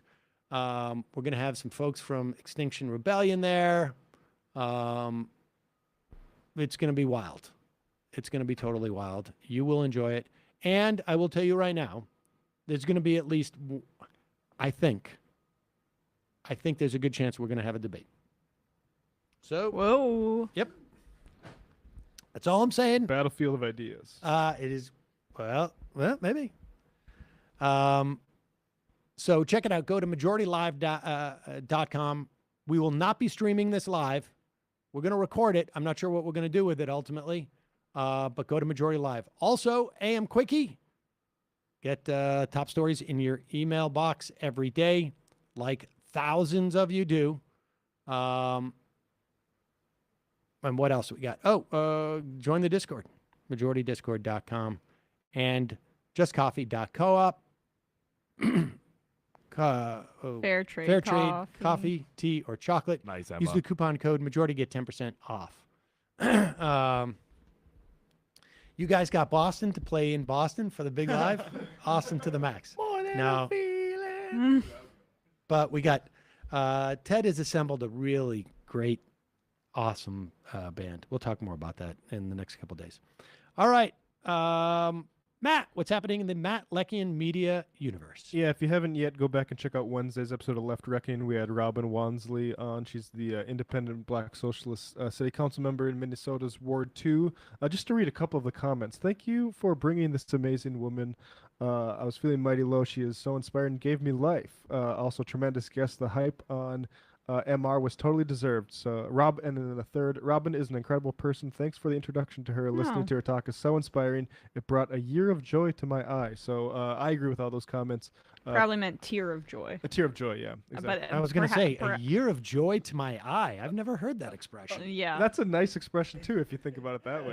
It's actually a great expression. The joy's gonna last a year. Exactly. It's like In only- my eye. It was a 50-minute interview, and we brought a year of joy to her eye in that. To her eye. In 1080p. So A year-long twinkle. yeah, Patreon.com/Left Reckoning. We got Jake from the Valley Labor Report on to talk about some union stuff and what YouTubers' role is in supporting unions and potentially criticizing them. But spoiler, it's not criticizing the Chicago Teachers Union for taking COVID too seriously. So Patreon.com/Left Reckoning for that.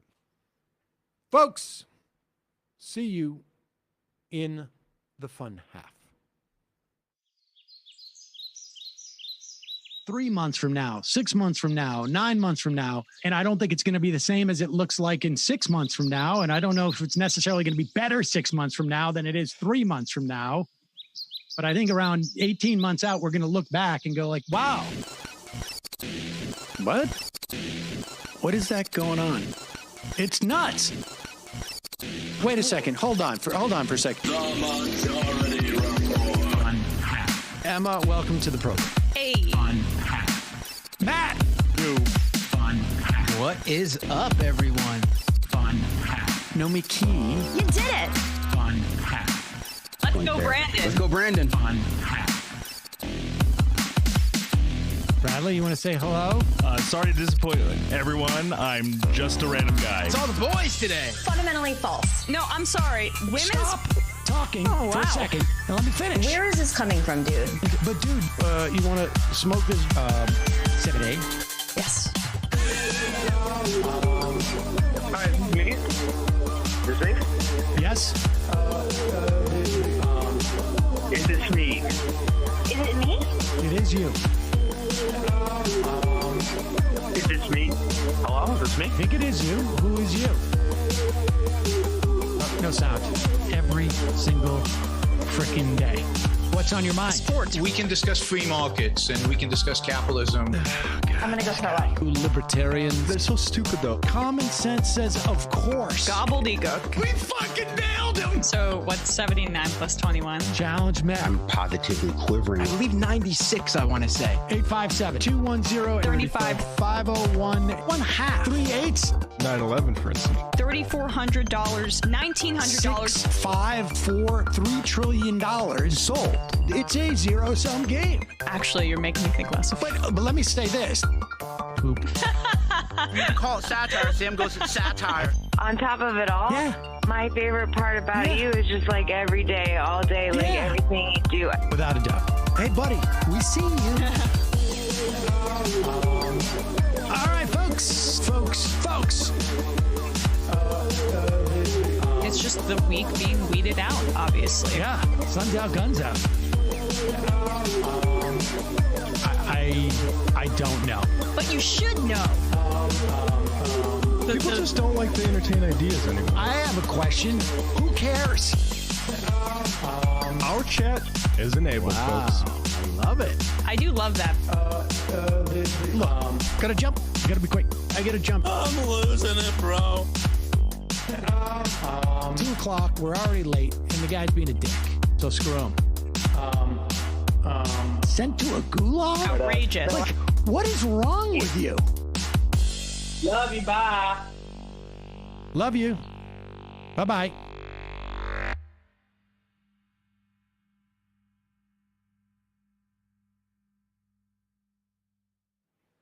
We are back, ladies and gentlemen. It is the fun half.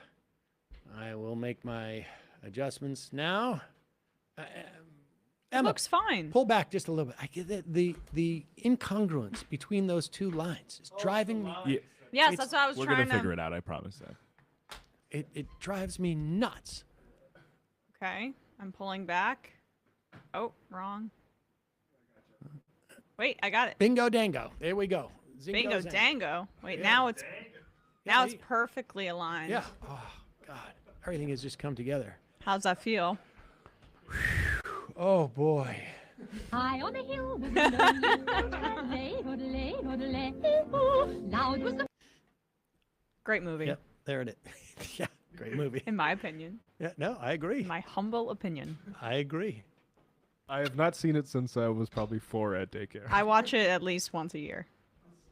You've not seen it since you were 4 at What, daycare? Sound Well, of I guess Music? that makes sense. Yeah, Sound of it is. Music. But you know what? That's not an Yeah. appropriate Proudly. movie for 4-year-olds. They have Isn't it? Nazis chasing kids around. Yeah, I know. You got to be afraid of Nazis. Oh, I watched that stuff when I was 4. My mom showed me all those musicals when I was a kid. My Fair Lady, Rex Harrison. The whole premise of that movie is that basically, I don't know, whatever. It's a very sexist movie, but I watch all those things. A lot of those movies are sexist. Elsie? I'm joking. That poor You kid. mentioned the Ali G show. I think I saw that when I was 10, and there's a scene in which his entire genitalia is the whole screen. And that was my first exposure to that kind of thing. I was 10 years old, so there we go. My folks showed me Showa when I was 4. That was too much. In all I don't honesty, even know what that is. No, it's the Holocaust. It's like the Oh. Wait, Sam, 12-hour Holocaust. how old document. were you? I'm joking. Oh, say sorry. But I will say, in Hebrew school, when I was a kid in 2nd grade, we saw footage that the Nazis took, and it was extremely disturbing. Jesus. I mean, you have to remember, when I was my son's age, that was only 30 years out from the revelations, from World War II and the revelations of the Holocaust. I mean, if I go back 30 years now, I was doing comedy as an adult. I was waiting tables. It's weird. I would love to have seen you as a waiter, Sam, honestly. I was a great waiter. I Are you kidding? I got fired. I was so good. I complained to the manager, and I was like, we're not doing this efficiently, and I feel like we can do this better. Meanwhile, John Benjamin was waiting at the same place, and he would go, and he would take used food, used plates, and just as a joke, walk over to the next table, go, here's your food, and the manager got a big kick out of it because he was wasted. I'm surprised that you didn't get into arguments with customers that were rude. Oh, no. As a waiter, I was going to be the best. I would get in arguments with the manager. And that's why I got fired. I was a great waiter, customer side. But manager, not so much. That's why. So.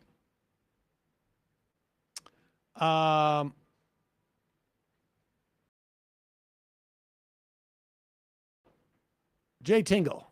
When I was a child, I had nightmares about Nazis, also about flying saucers. Well, all right, you're a strange person. Cosmic Yawn. Can you all explain why there are 2 links now?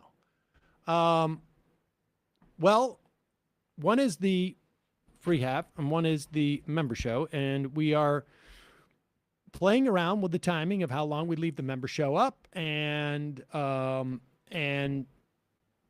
sort of and that's basically it. We're not quite sure what we're going to do with that long term, but we are doing that. Experimenting. I mean, look, we've been fairly transparent about some of the revenue issues we had. Our advertiser, our broker,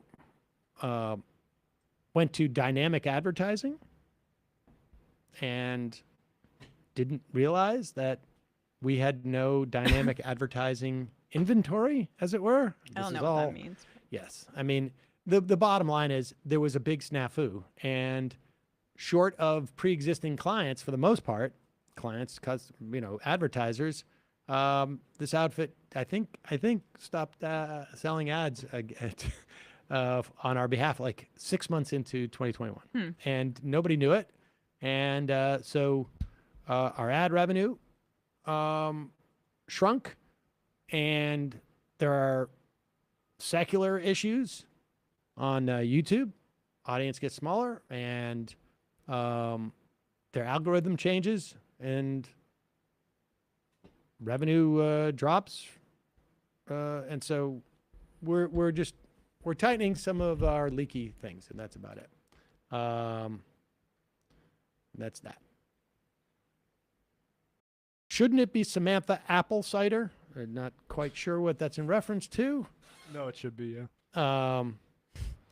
Please also push out the member link for the full show via the member RSS feed in the morning. RSS is still the easiest way to publish feeds and links. Love you all. I don't know if we can put that out. I don't know if we can do that because we don't form it in the morning. Maybe we could figure out a way of doing it, but it's in the member feed that you get. I don't know that a member feed that is not that is a YouTube feed can go out through that RSS. We'll look into that. Yeah, we'll take a look. We'll look into that. All right, let's take a look at some of this stuff. This is pretty funny. Tim Pool is one of those guys who has made his enormous wealth by specifically eschewing doing any reading or knowing anything he's talking about. And I know this was related to me by someone who was friends with him, maybe still friends with him. I don't know. When he first visited him at his mansion, wherever it was in the New Jersey, I think. And he was making tons of cash then. What are you doing? I don't want to read. And so I just do this. And also made his bones by pretending he's on the left in some fashion. But every time one of these sort of issues comes up, he has a reason why I generally support this, but I can't support it now. And what's interesting about this is that this is going to be one of the talking points we hear as the Republicans start to realize, we've caught the car. And it is, we smashed our teeth out in running into it. And Tim Pool shows just in the moment how they're going to react in some circles this isn't about banning abortion. It's because the Democrats went too far. They were hyper abortive.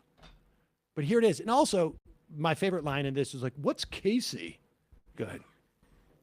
And ladies and gentlemen, do we have major breaking news? Roe v. Wade is gone. Yeah, baby. Now, that is beautiful. Pause it for 1 second.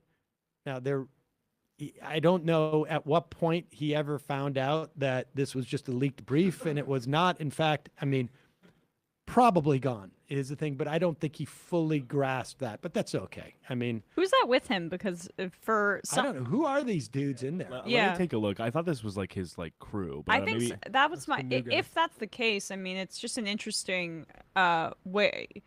That's just an interesting reaction to that news because everybody on the center left, in the center, on the left was not reacting. Oh hell yeah! Even if it's sarcastically. Celebrate with the bros. Yeah. Bros gone. Crack one open. That is beautiful. That is a very good day for this country. So that's unironically what I said when Scalia died. Yeah. There you go. That is incredible. This is. I want to read more. I just saw the first tweet about. Oh it. my What is goodness! going on here? Supreme Court has voted to overturn Roe v. Wade. We hold that Roe and Casey must be overruled. Justice Alito writes, initial majority draft circulated inside the court. Oh my! Whoa! This is nuts. This is incredible. Now This is an amazing day here's the for this funny country. thing. Whenever issues of left and right comes up, they say, when is Tim going to defend abortion rights? And I'm just going to say one thing very clearly. When they come out and they're like, the left hasn't gone left and the right has gone right, my entire life, the Republicans wanted to ban abortion outright. Do you know what the Republicans want to do today? They've gone so far right, they want to ban abortion still. Look at that. That hasn't changed. The left used to be in favor of some restrictions, like a compromise. Now they want it completely unrestricted. I'm not going to defend you on that. I want restrictions. So here's where we are. This is 8:32 p.m. breaking. The Supreme Court has voted to Pause strike it now. down the I just want to be.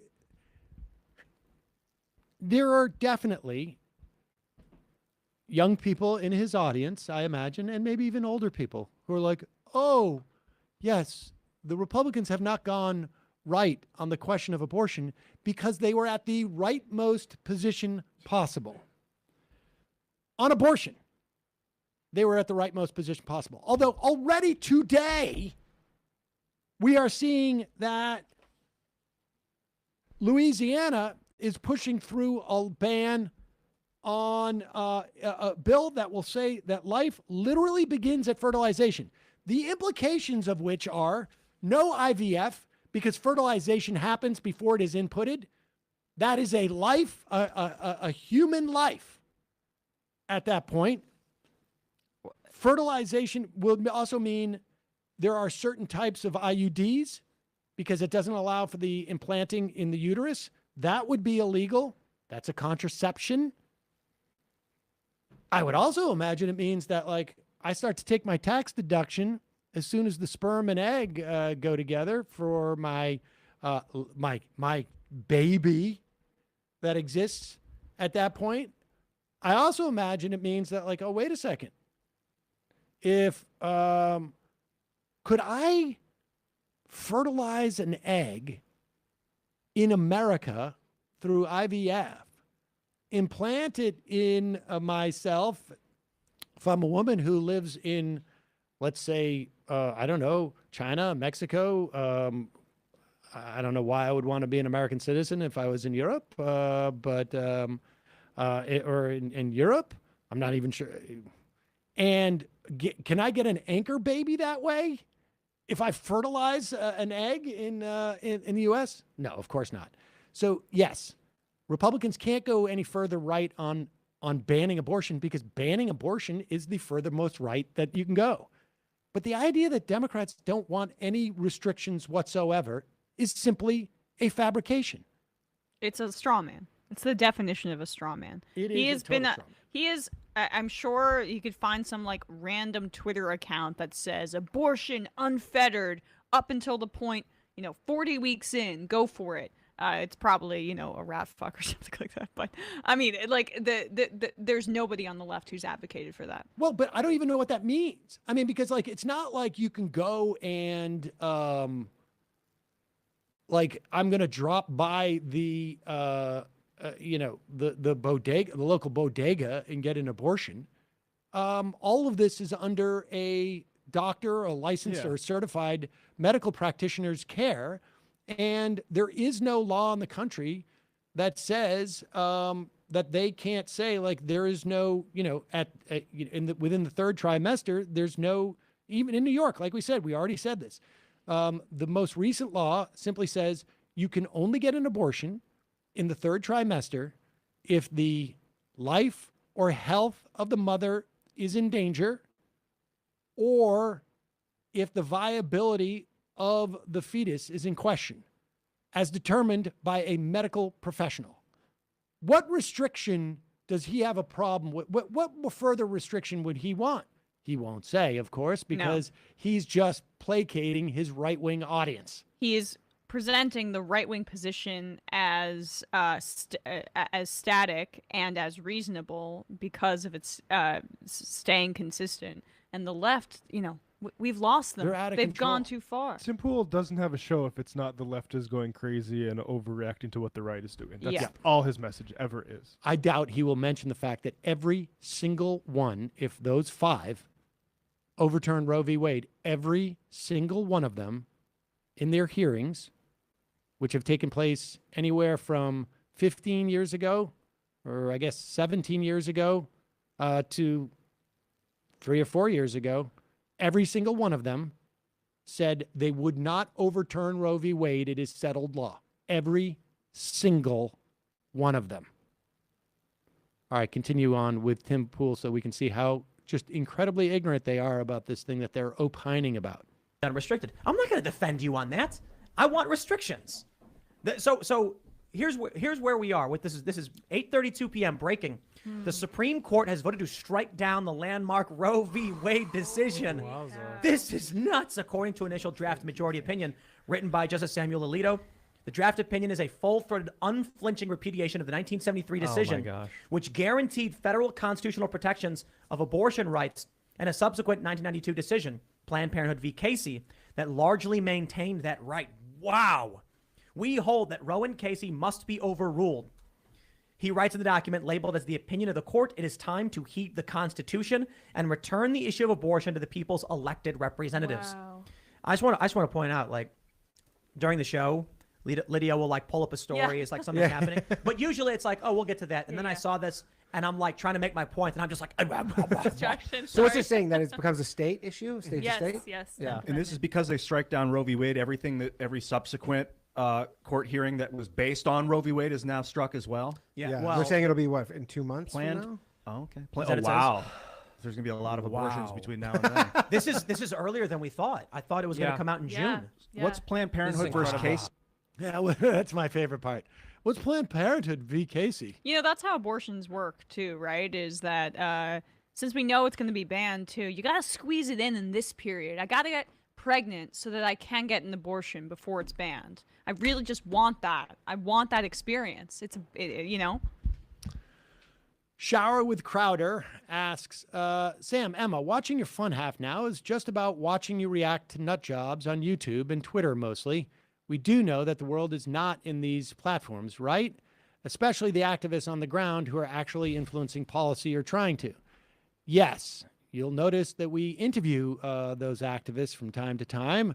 And we have footage of activists outside of the show. We usually put that on the show that reaches everybody. But the idea is not just to react to Tim Pool being a nut job.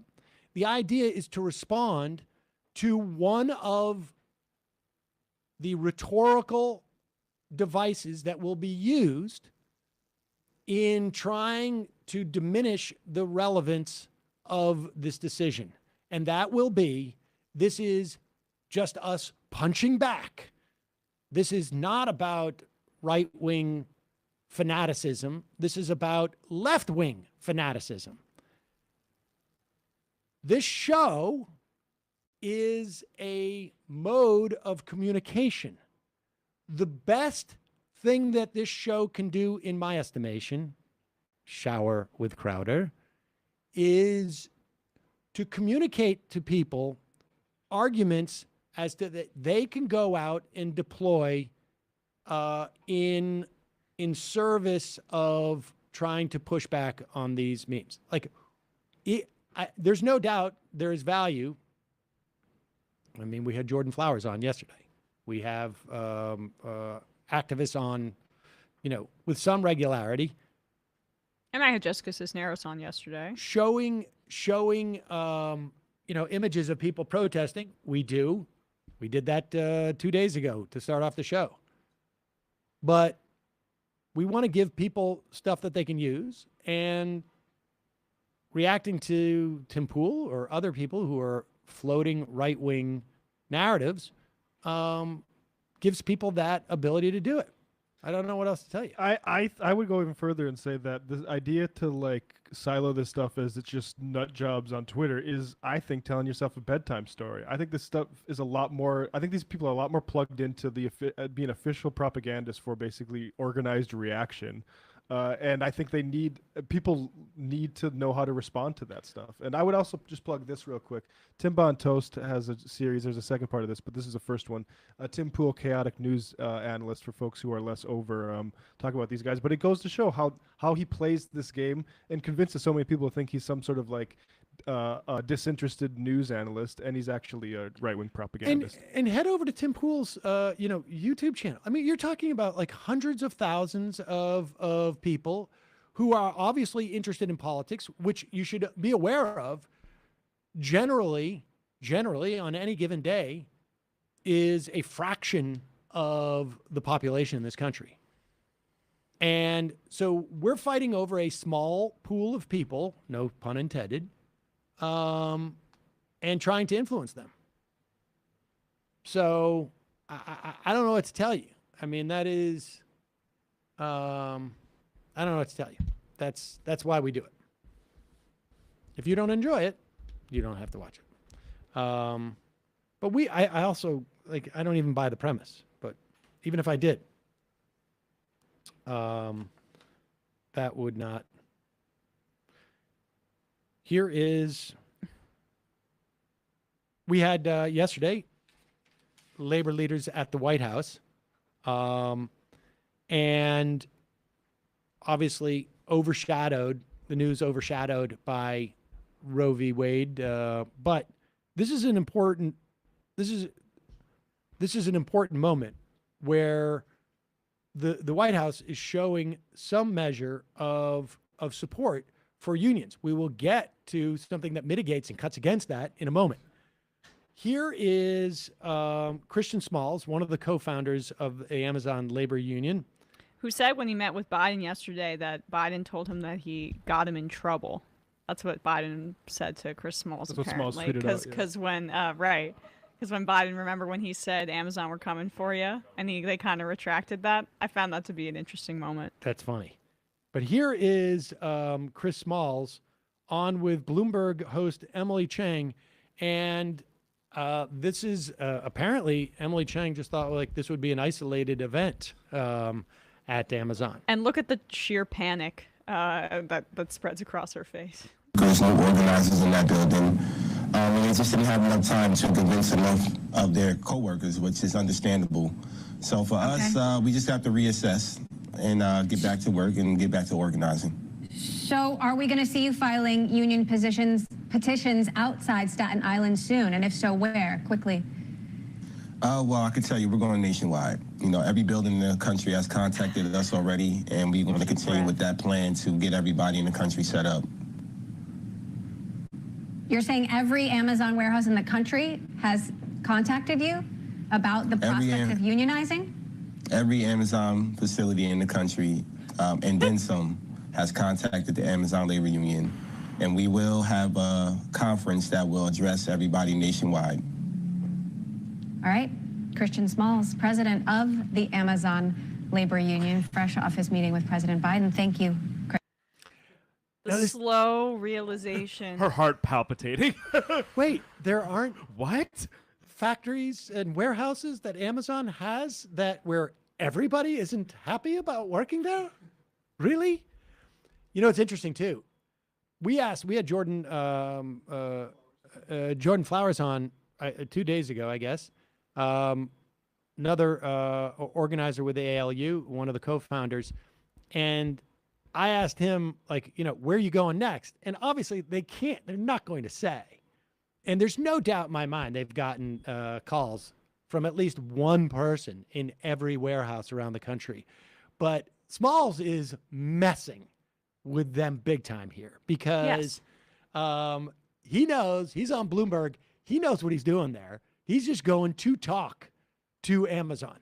That is the way that he communicates. This is the one place they're not going to, Bezos is not watching this show, but he is watching Bloomberg TV.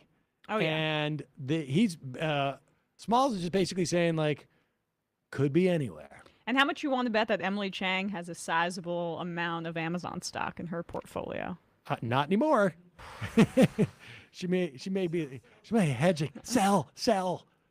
I'm really liking what Smalls is sort of emphasizing. The one, he keeps repeatedly saying this isn't a left or right issue, this is a worker issue. But also the more fundamental point when he responded to Lindsey Graham saying, workers make these companies, and you're not going to, they're what make them go, and they're who need to attending to. And I think his approach is, it's going to be fascinating to see where they go from this. It really is. It's a big deal, and they know it. And on one hand, it was a big deal to have them at the White House. It raises their profile. It signals in a way that we haven't had a president signal in a long time. It signals to the bureaucracy in the U.S. government and to the National Labor Relations Board that you should be aggressive here, and there will be no pushback on your aggressiveness. However, there's something more proactive that the administration can do, and they already said that they would do it. At one point, I think on the campaign, Joe Biden said, we're not going to give government contracts to union busters. Whoops. And we know there was a second vote in Bessemer because Amazon unduly influenced that election. They engaged in union busting. We know that they have hired union busters to go around into these warehouses Jordan Flowers told us, and Christian Smalls just said it on Bloomberg at the head of that last clip, that they didn't have time to go in and organize the part-time workers in the way they did the full-time workers, and the consultants get in there and they get the last word on it. But here is MSNBC host Hallie Jackson asking Labor Secretary Marty Walsh, why is the Biden administration trying to have it both ways? Why are they, on one day or the same day, inviting Amazon union organizers to the White House and saying, we support you, and on the same day or the day before, the day after, refusing to deny Amazon government contracts because of their union busting activity? The vice president were there, I think, speaking with them at the White House. I think the president popped in, too, according to Chris Smalls. He tweeted about it. He, of course, as you know, is the guy who kind of led that whole union effort at the Staten Island Amazon warehouse. Secretary Walsh, Amazon has been a recipient of some big federal contracts, as you know, something senators like Bernie Sanders, some labor leaders have said should end. For a White House that says they back unions and are pro-unions, should you be awarding federal money to a company that is perceived as anti-union in this moment? Great job. I don't think we need to go there right now. What I think we need to do right now is encourage Amazon and Starbucks and other big companies in America that workers have taken a vote to organize and ask them to come to the table and sit down and work out an agreement with them. These are workers that work in an Amazon warehouse. These are workers that are working in Starbucks and some other industries that were in my office today. Quite honestly, their employees have decided that they want to join a union, and they should respect the right of their employees. And what they should do right now, instead of trying to break the union, is sit down with these workers and try and come up with an agreement to move forward. And I would encourage all these companies to do that because we're not at the point right now, I don't think, where we need to take any other action. It's really encouraging both sides to sit down. Okay, so I hear you when you say you're not at the point yet where you'd want to cut off federal contracts. We need more Mahdi on TV so we can get that beautiful I understand. Boston accent. And I appreciate the accent, because Starbucks really has it coming anyways. But like, what do we mean when we say encourage? Like what do we mean by encourage? Should we open our windows and clap some pots and pans towards them or something? Right. I mean, we're not there yet to do that. We mean encourage by saying, like, I'm going to go on TV and say you should do this. Yeah, pretty please. Pretty please. We're not quite at that level yet. We don't want to say pretty.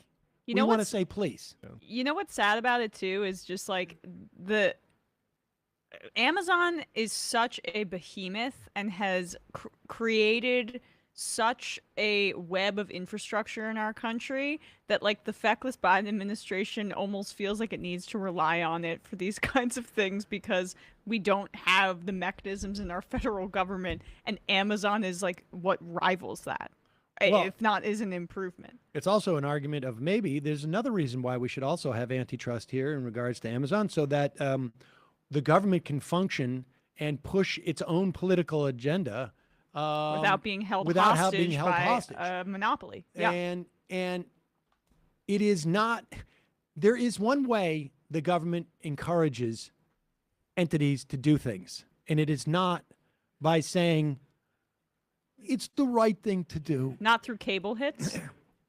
It would be so much nicer if you would. It is by using the leverage they have. The leverage is the contracts and the money that we expend. They're expending our money. And it's just absurd. I mean, like, what do we need? What needs to happen till we get there?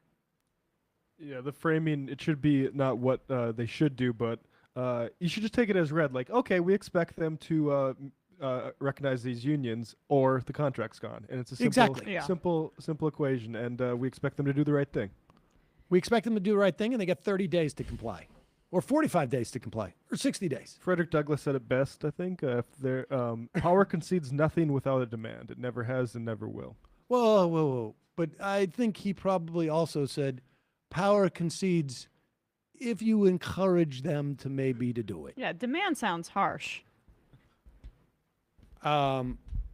This is about as classic of a Biden administration sort of metaphor as for everything that's going on. And it's also just inherently American. Like, we've outsourced so much of our nation's functionality to this large corporation that even the Biden administration's, like, at least stated agenda of trying to stand on the side of unionizing workers, it's like untenable, and they're too weak to actually change it. But the fact that they do this stuff like almost like days apart, if it was even days apart, is just, it's stunning. Has Jay Carney tweeted yet since the election? Because his cover photo is still a photo of him and Biden hugging. That's what they want. They want, you know, the Biden administration. Yes, they're more pro-union than both the Clinton and Obama administrations, both in rhetoric and in the way that the NLRB is functioning. But still, they want to maintain that relationship with Amazon because, as I'm trying to emphasize here, they're held hostage by it to a certain degree and don't have the balls to do anything about it.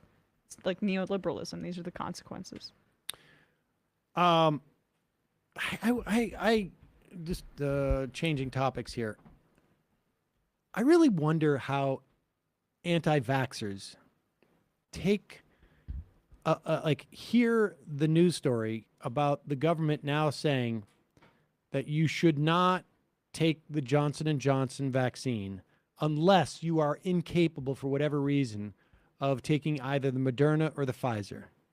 Johnson & Johnson, big pharmaceutical company, unclear why the government would be inhibiting their pharmaceutical profits as opposed to encouraging Moderna's and Pfizer's. But there is a very, very rare occurrence of blood clots approximately 2 weeks out in some instances with the Johnson & Johnson vaccine. And they have now discouraged people from getting it unless it's absolutely necessary. And they're telling people to get the Moderna and the Pfizer. Now, we don't have any footage of anti-vaxxers hearing that and talking about it. But we do have footage of Ron Johnson trying to deal with one of his anti-vaxxer supporters, Todd Callender. Todd Callender, who is on who's a Rumble host, I guess. Free speech, baby. And here is Ron Johnson, easily the stupidest person in the Senate. Oh, Tommy Tuberville. That's true. That's true. But before Tuberville. But he can regain his title. Here is this exchange between Ron Johnson and watch how Ron Johnson pushes back on this. The way to approach this is from a criminal point of view, because that's what has happened. And until we start holding people accountable, Fauci, number one, you're going to see people still falling out, still getting sick. You've got more than 100 doctors here, all of whom will tell you that these shots caused vaccine-induced AIDS. They purposefully gave people AIDS, right? They knew this. The FDA, 2 weeks prior to their emergency use authorization license, had an internal review, an internal audit function that had the infamous page 16. They knew all of this, and yet they licensed these shots anyway. And then you have the trickery with interchangeable or not, and is it a legally distinct thing or not? This is criminal intent. And until we address this as being that, we're stuck. We're not going to get over this. So let me challenge you there. Please. That's way down the road. You got to do one Perhaps. step at a time. Pause it for 1 second. Yeah. He doesn't, like, that's why I sent this clip in. He doesn't challenge him. He doesn't challenge him at all. He doesn't challenge the vaccines give you AIDS point. That would be the number one thing on the list of points made here by Todd Callender. That should be kind of refuted. I'm not sure. Well, or you could just refute. Let me challenge you on this very narrow specifics of the timing of your insanity, as opposed to the sheer insanity. Let's go back to the AIDS thing so you can just watch this unfold. Because like for a moment, you're like, let me challenge you on that. And then let me proceed to really not challenge you on that. Yeah. And then you have the trickery with interchangeable or not, and is it a legally distinct thing or not? This is criminal intent. And until we address this as being that, we're stuck. We're not going to get over this. So let me challenge you there. Please. That's way down the road. You got to do one Perhaps. step at a time. I mean, you got to do one step at a time. Everything you say may be true, okay? But right now, the public views the vaccines as largely safe and effective. That vaccine injuries are rare and mild. That is the narrative. That's what the vast majority of the public accepts. So until we get a larger percentage of the population with their eyes open to, whoa, these vaccine injuries are real. Why? You got to do step by step. You can't leap to crimes against humanity. You can't leap to another Nuremberg trial. You gotta set the table for the next It's Nuremberg. a process critique. This reminds Incrementalism, right? It's incremental. Reminds me of every debate that I've had with a libertarian, which ultimately ends with them going like, well, the problem is the American public just sees it wrong. They want things like healthcare and think that that's what we should be doing. And Ron Johnson expresses that the problem we have now is that we have 200 million Americans who have gotten the vaccination, at least one or two shots, depending on which shot it is, at the very least. And the problem is that they have not contracted AIDS, and therefore they don't realize that they are about to contract AIDS, I guess. And well, let me ask you this, Sam. You got 4 shots, so you got 4 AIDS. Now that you have COVID, do you feel like I've had COVID? Oh, that you had COVID, right? No more AIDS.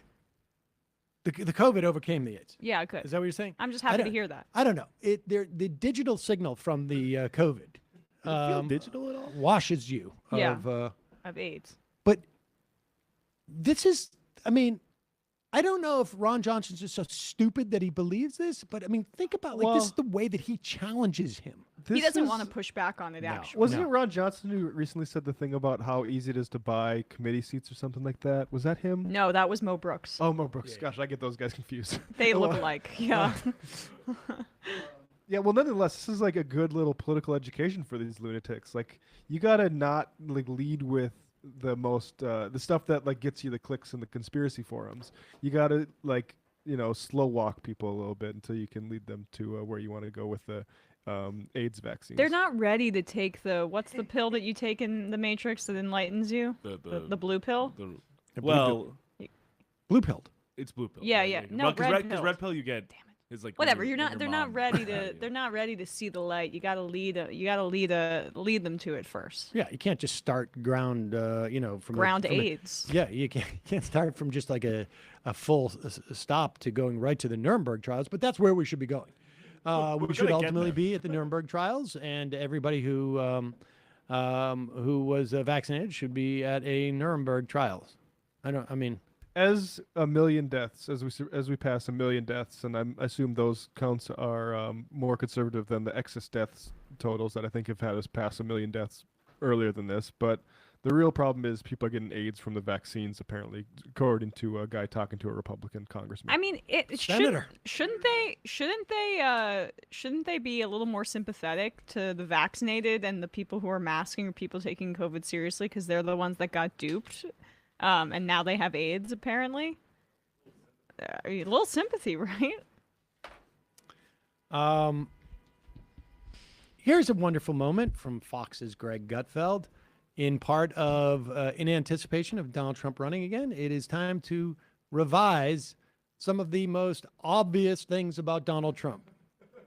When you think about Donald Trump, you think about who he targeted. Who did the president of the United States target? Who did this multi-billionaire, if you were to believe him, target of his ire? I know you have an idea in your head. Like, who did he target? Wrong, says Greg Gutfeld. About this, he's such an.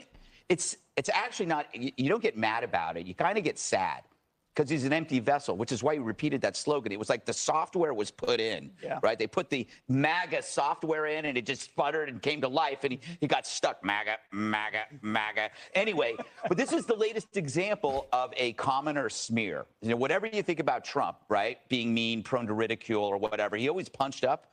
He went after the media. He went after politicians, celebrities, and even athletes. He never really, I don't think he ever singled out a Democratic voter or Democratic voters because he wanted them. That's part of the salesman's, the salesman wants to get everybody. But the Democrats are, the Democrat leaders, not Democrats, but the Democrat leaders punch down. And they do it in two ways. They smear millions of people under one thing, whether it's MAG or deplorables, or they chase an individual down in the media, whether it is for posting a meme or wearing a MAGA hat. Why are you doing this? Why did you say that? That sort of thing. But this is part of a larger trend, which is because the modern woke. Okay. Trump's like most famous opening line from his campaign speech in 2016, whenever he started running in 2015, was "Mexicans are rapists." Well, yes, but that doesn't count. Athletes, politicians, Gold Star parents, protesters. Hey, smack him around. Don't worry. If you get sued, I'll cover your lawsuit. How does the president punch up? Those politicians that were won in 2018, they should go back to their own country. Does anybody remember that? Yeah. He also mocked the disabled reporter. Well, okay. Yeah, that was an elite. I'm Media. punching Media. up. That's a punch up. Yeah, it's media. As president, that's a punch up. Never punch down. Never, ever punch down. It is unbelievable how they will twist the reality that millions of people see. Never. They all come from S-hole countries, those people. That's me punching up. That's me From punching my up. podium, What's bigger, looking me or down a at country? people. Is a country? I mean, if I turn around and face north, I'm punching up at the countries in the southern hemisphere. And anybody from there, punching up. Got it. That's right. the way it works. I like how he substitutes just the history that everybody knows of Trump with regards to just attacking, just like you said, like Kaiser Khan, the Gold Star parent, with just the, I guess, like glossy magazine style psychoanalysis of he's a salesman. It's like, no, we saw how he acts. He's not a salesman. Yeah, that's just like it's another version of what they like about him, which is that he's rich or presents He's a rich. capitalist He's a that capitalist. stiffs contractors. Yeah. It's better than he's not a door-to-door salesman. But that's not a punch down. That's not a punch down. My one request is maybe that we play 10. All right, let's play 10. This is the Ohio congressional candidate J.R. Majewski. And they are the nominee, correct? Yeah, they're the nominee Yes. against longtime Ohio Congresswoman Marcy Kaptur, and that seat in the Ohio redistricting has gotten like much. It was a safe blue seat, and now it's kind of a toss up. Right, And, because of redistricting. And yeah, so he could actually win. this guy could. And he could take his musical talents to the House floor. Let's hear it. This is J.R. Majewski. J.R. And his two Majewski. backup dancers. They wanna make us woke and force us to get the vax. They think pictures with the Pope will get us to all relax. Not to poke fun at dementia, it's a serious disease. But come on, man, squeeze your cheeks when you sneeze. Joe is focused on ice cream while he's crapping his pants. We want our dreams and our freedom. This is our last chance. This the hill we die on. This the line in the sand. We leave no one on the battlefield. United we stand. Divided we fall. We need to finish the war. They wanna raise all our taxes. We done with them all. A rendezvous with destiny. Take the house in 22. Just try to put a mask on me. You'll see red, white, and blue. Everything woke goes to shh. But let's go. Brandon's a hit. That song's called Let's Go Brandon. Well, He has bars. This guy. super clever. What's also awesome about it, it appears he's reading all the words on a screen. Like, Yeah. I mean, I like to see rappers who have memorized their rap a little bit. He's running in Ohio? Yep. What's with the Bulls hat? Seriously. I mean, the Cavaliers have a good ball club. He's a rapper. You gotta wear the Bulls hat. Yeah. Is this going to work in Ohio? It could. I mean, the district is like now what, a +2 Trump, or did it go from like it was like I'll check, but I think that's pretty close. Yeah. So he really could be elected. But it is interesting to me. I mean, there's a lot to unpack there in my opinion, but the focus on Biden crapping, when he said when you sneeze, close your cheeks, what was that? That's an incontinence joke. Oh, great. But then he goes on to say Biden's crapping his pants and focus more on ice cream. Yeah. So like they're Not his hitting face Biden cheeks. on the. Yeah, vote for Donald Trump, who is definitely not have any sort of like mental faculty slowage. No. How many hours after this guy gets inaugurated, if he wins, do you expect him to be like knocking on AOC's door and like harassing Ilhan Omar and getting drunk with Marjorie Taylor Greene and going through the mail slot again? I gotta say, his vibe, I don't think he's got that kind of juice. I don't know. Maybe you don't think he has the charisma? Yeah, I don't think he has the charisma. I think he looked like a guy reading. There was no swag there at all. No. I think like compared to Boebert and Green, I think he's like a. I think he's a paper tiger. Exactly. Do you think that he was creative when he rhymed Paper fall elephant. with the wall? I think it's very silly to want the wall. So Yeah, you're an we idiot, gotta bro. build a wall. It is interesting too to me how the people who are like most dismissive of black culture in this country have zero qualms about like trying to be a part of it and reappropriating it. Let's play this clip. End up the week with some demonstrations against the forthcoming Roe decision. This is in New Hampshire at the State House, New Hampshire State Capitol in Concord, New Hampshire. Yeah. New Hamp. Got it. Pretty there. This is Republican state representatives. The further you get out from Washington, the more there's an opportunity for them to embrace this decision as opposed to run from it like they are in D.C., where it's like the story is the leak. I'm sorry. The only reason why we did this is because Democrats were out of control with abortions. They moved so far to the left with abortion. And in fact, this is not going to mean anything. Here's where you get the real, this is a little more unvarnished, as it were.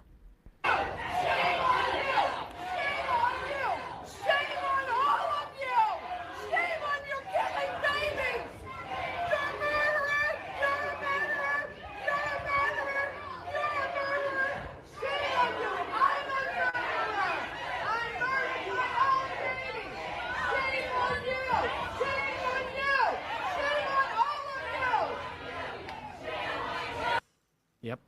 Yeah, it's hard to imagine that these Republican representatives would ban abortion or criminalize. This is where they're going, folks. This is where they're going. Make no mistake about it.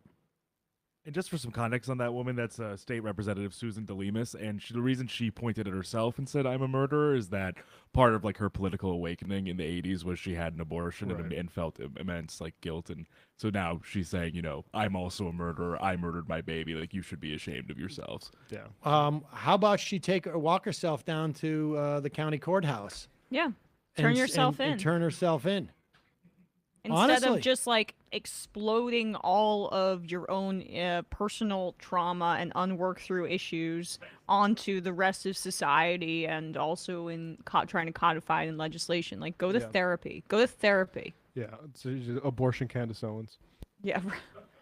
Yeah. Not quite a million abortions a year in this country. It's been on a steady decline since Roe. Part of that has been some of the restrictive laws put in place, but also part of that has been more access to contraception and more sex education, which they'll also come after next. All right, let's read some IMs and we'll get out of here. for the week, ladies and gentlemen. Truck nuts. Okay, this is a long one. Emma and Matt made a good point on the abortion rights debate. It's not about logic. Don't even bother. I talked to my baby boomer parents about upcoming loss of Roe, and although both Democrats, my dad says, oh, it won't happen, the Supreme Court wouldn't do that. And my mom, who's also a Dem and a nurse, does not support abortion, even in cases like rape or death.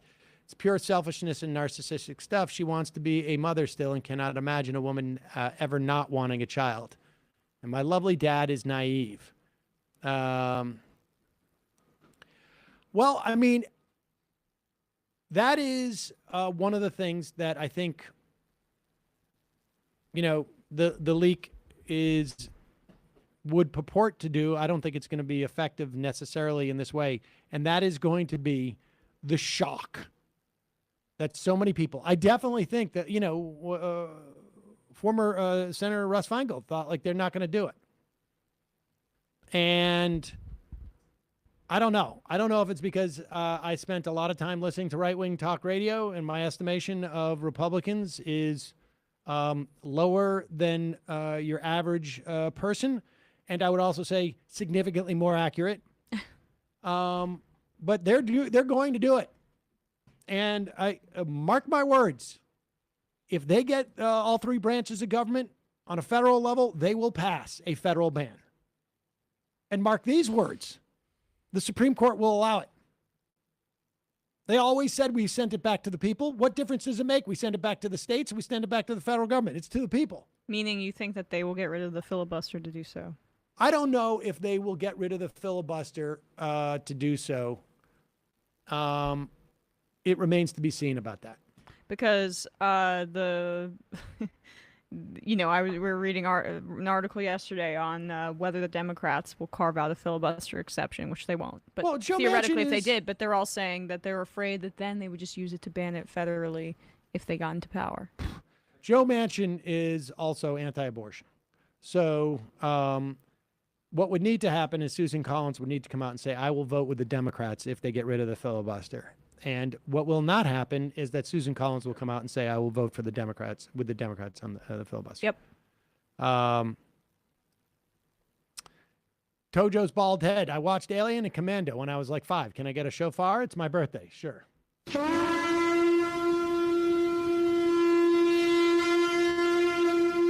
Ken from Tampa. Every Friday should be Digby Friday. Dave from Jamaica. Of Bon Emma Francaise. Don't know.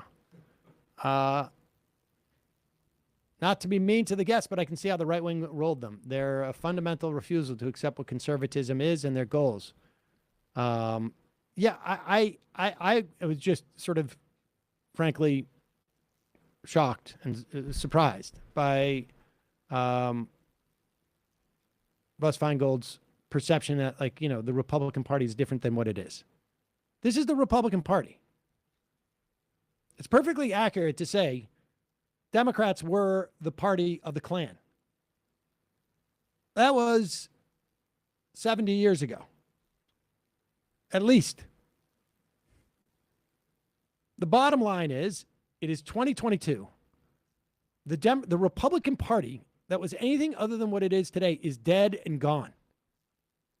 It's like Latin. It's just not happening. So it is really distressing to see anybody in any type of position with any type of authority. I'm just sending this, and we don't really have time to talk about it. But yeah, Starbucks sent a strongly worded letter to Biden over the fact that he met with union leaders. Did Howard Schultz say, Joe, during the Holocaust. I'm not giving you my blanket now. During the Holocaust, we all shared a blanket. And by not inviting us, you took away our blanket. I honestly think that, like, that clip should be, if I was unionizing any part of Starbucks, I would be playing that clip over and over again, because there's going to be a certain, and I would imagine it's a portion of the Starbucks customer base that would be so appalled to know that he was leveraging a Holocaust story to union bust. I mean, to really do anything.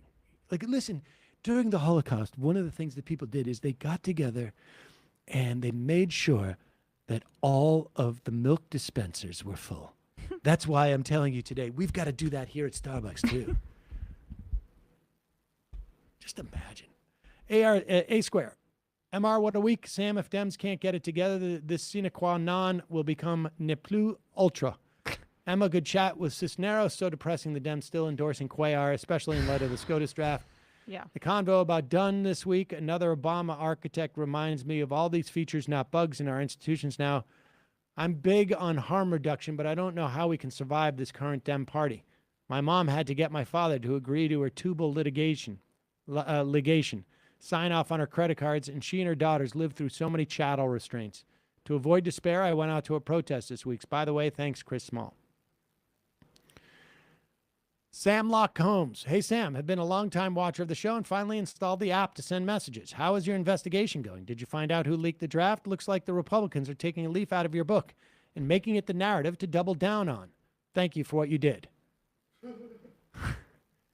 I don't get Are they it. saying that I did the draft? Yeah. I You're guess. the one who has made it be all about the draft by saying that we should, keep an ear open for where the origin of the leak was. All right. Well, let's I'm sure Republicans are taking cue from me. Daredevil. Sam, is the super secret special guest the big live show? Someone whose name rhymes with Sal Spankin? He's performing at the Sal Spankin. No, and I wouldn't assume necessarily that the special guest is a man. That is, you could take that as a clue or not. Longtime viewer, new member, first time I am, with urgent news from Israel-Palestine. Masfar Yada, a Palestinian community in the West Bank, the area was declared a military fire drill zone for no other reason than as an excuse to transfer the community. The community has been fighting in the courts for 22 years, and this week the Supreme Court has decided that it's fine and good to completely okay to transfer this. Oh, my God. Yeah. They're now expecting eviction any day. Aqaba is probably the nicest Palestinian village in the West Bank, with gardens and parks and music school and a cooperative making herbal teas and cheese. Israel has chosen to focus on them next. Several families already received eviction notices. I mean, it's just, it's apartheid. And in many respects, I have it goes to full on genocide, but it is certainly an attempt to kill Palestinian culture and society. Also, we've been having terror attacks on Israel citizens lately, so all in all, fun to be us.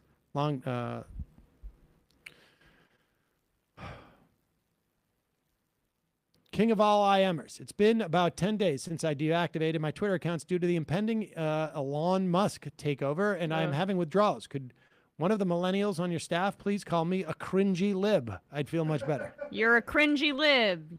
You sucker. Skippy. Emma is taller than Sam. Sam, did you like Winning Time? I'm not taller than Sam, but maybe in video form. Have you watched Winning Time? No, I don't know what that is. It's like is. an HBO show about the Lakers in the 80s. I watched the first episode. I think I'm more interested now that Jerry West is really pissed to the point of suing them for the representation they did of him. But I honestly watched the first episode and I thought the tone was weird. And it wasn't that engaging. It was like it was like going through a wax museum of, I don't know what it was weird. I saw that and it's just like, it's hard to like watch someone portray Magic Johnson or like, the trailer for it. It's just like, I know who this person is. So, I mean, they're still with us all the time. Yeah. I don't know. Jonathan Armstead, not the normal Friday movie recommendation, but I'd highly recommend the documentary Lake of Fire. It's made by the guy who directed American History X. It examines the history of the political debate of abortion in America. Noam Chomsky, Pete Singer in it, as is the Lady Jane Roe. Later in life, became an evangelical and anti-abortion activist. It puts things into perspective. All right, 3 more. JJ Cool, why don't the Democrats use the focus on the Supreme Court to enact time limits and mandatory age requirements They just don't have the votes to do it, but they should be pushing that. They should be leveraging it. They should be hitting this question of Roe v. Wade from every angle. And when you talk about, if I go on TV as a Democrat and I say, I am calling for reform of the Supreme Court, why? Because they all lied when they said that it was settled law. They are going, it's the first reversal of a constitutional right of 50 years in the history of this country. They are out of control. What they're doing is radical, and the next step is an abortion ban. That's why you push the reform. And then secondary benefit, or maybe the primary benefit, is that maybe you ultimately get the reform. But there's a political benefit to these things, even if it's not going to happen. But they don't seem to operate that way. Loki.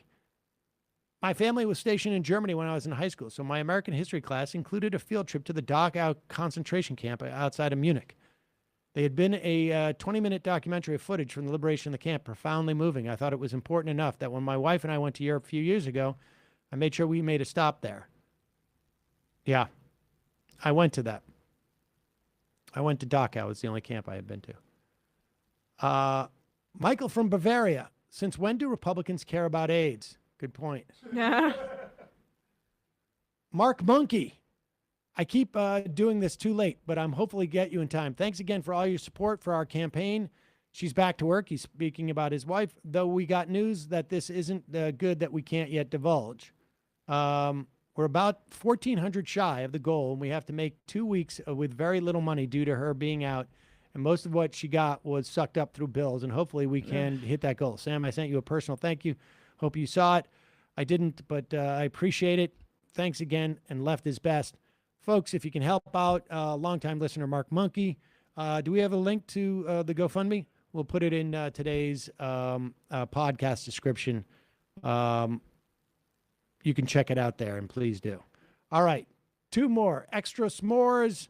This is for chatters during yesterday's show, but we can't ignore bigotry in sports because just because we dislike sports. Groups are targeted, just like we saw with Gamergate. We need to fight back on, indeed. And the final I am of the day comes from, let's see, who we're going to go here. Latif. When I was little, my mom was on a trip and my dad built us a camp in the living room and watched with us Platoon.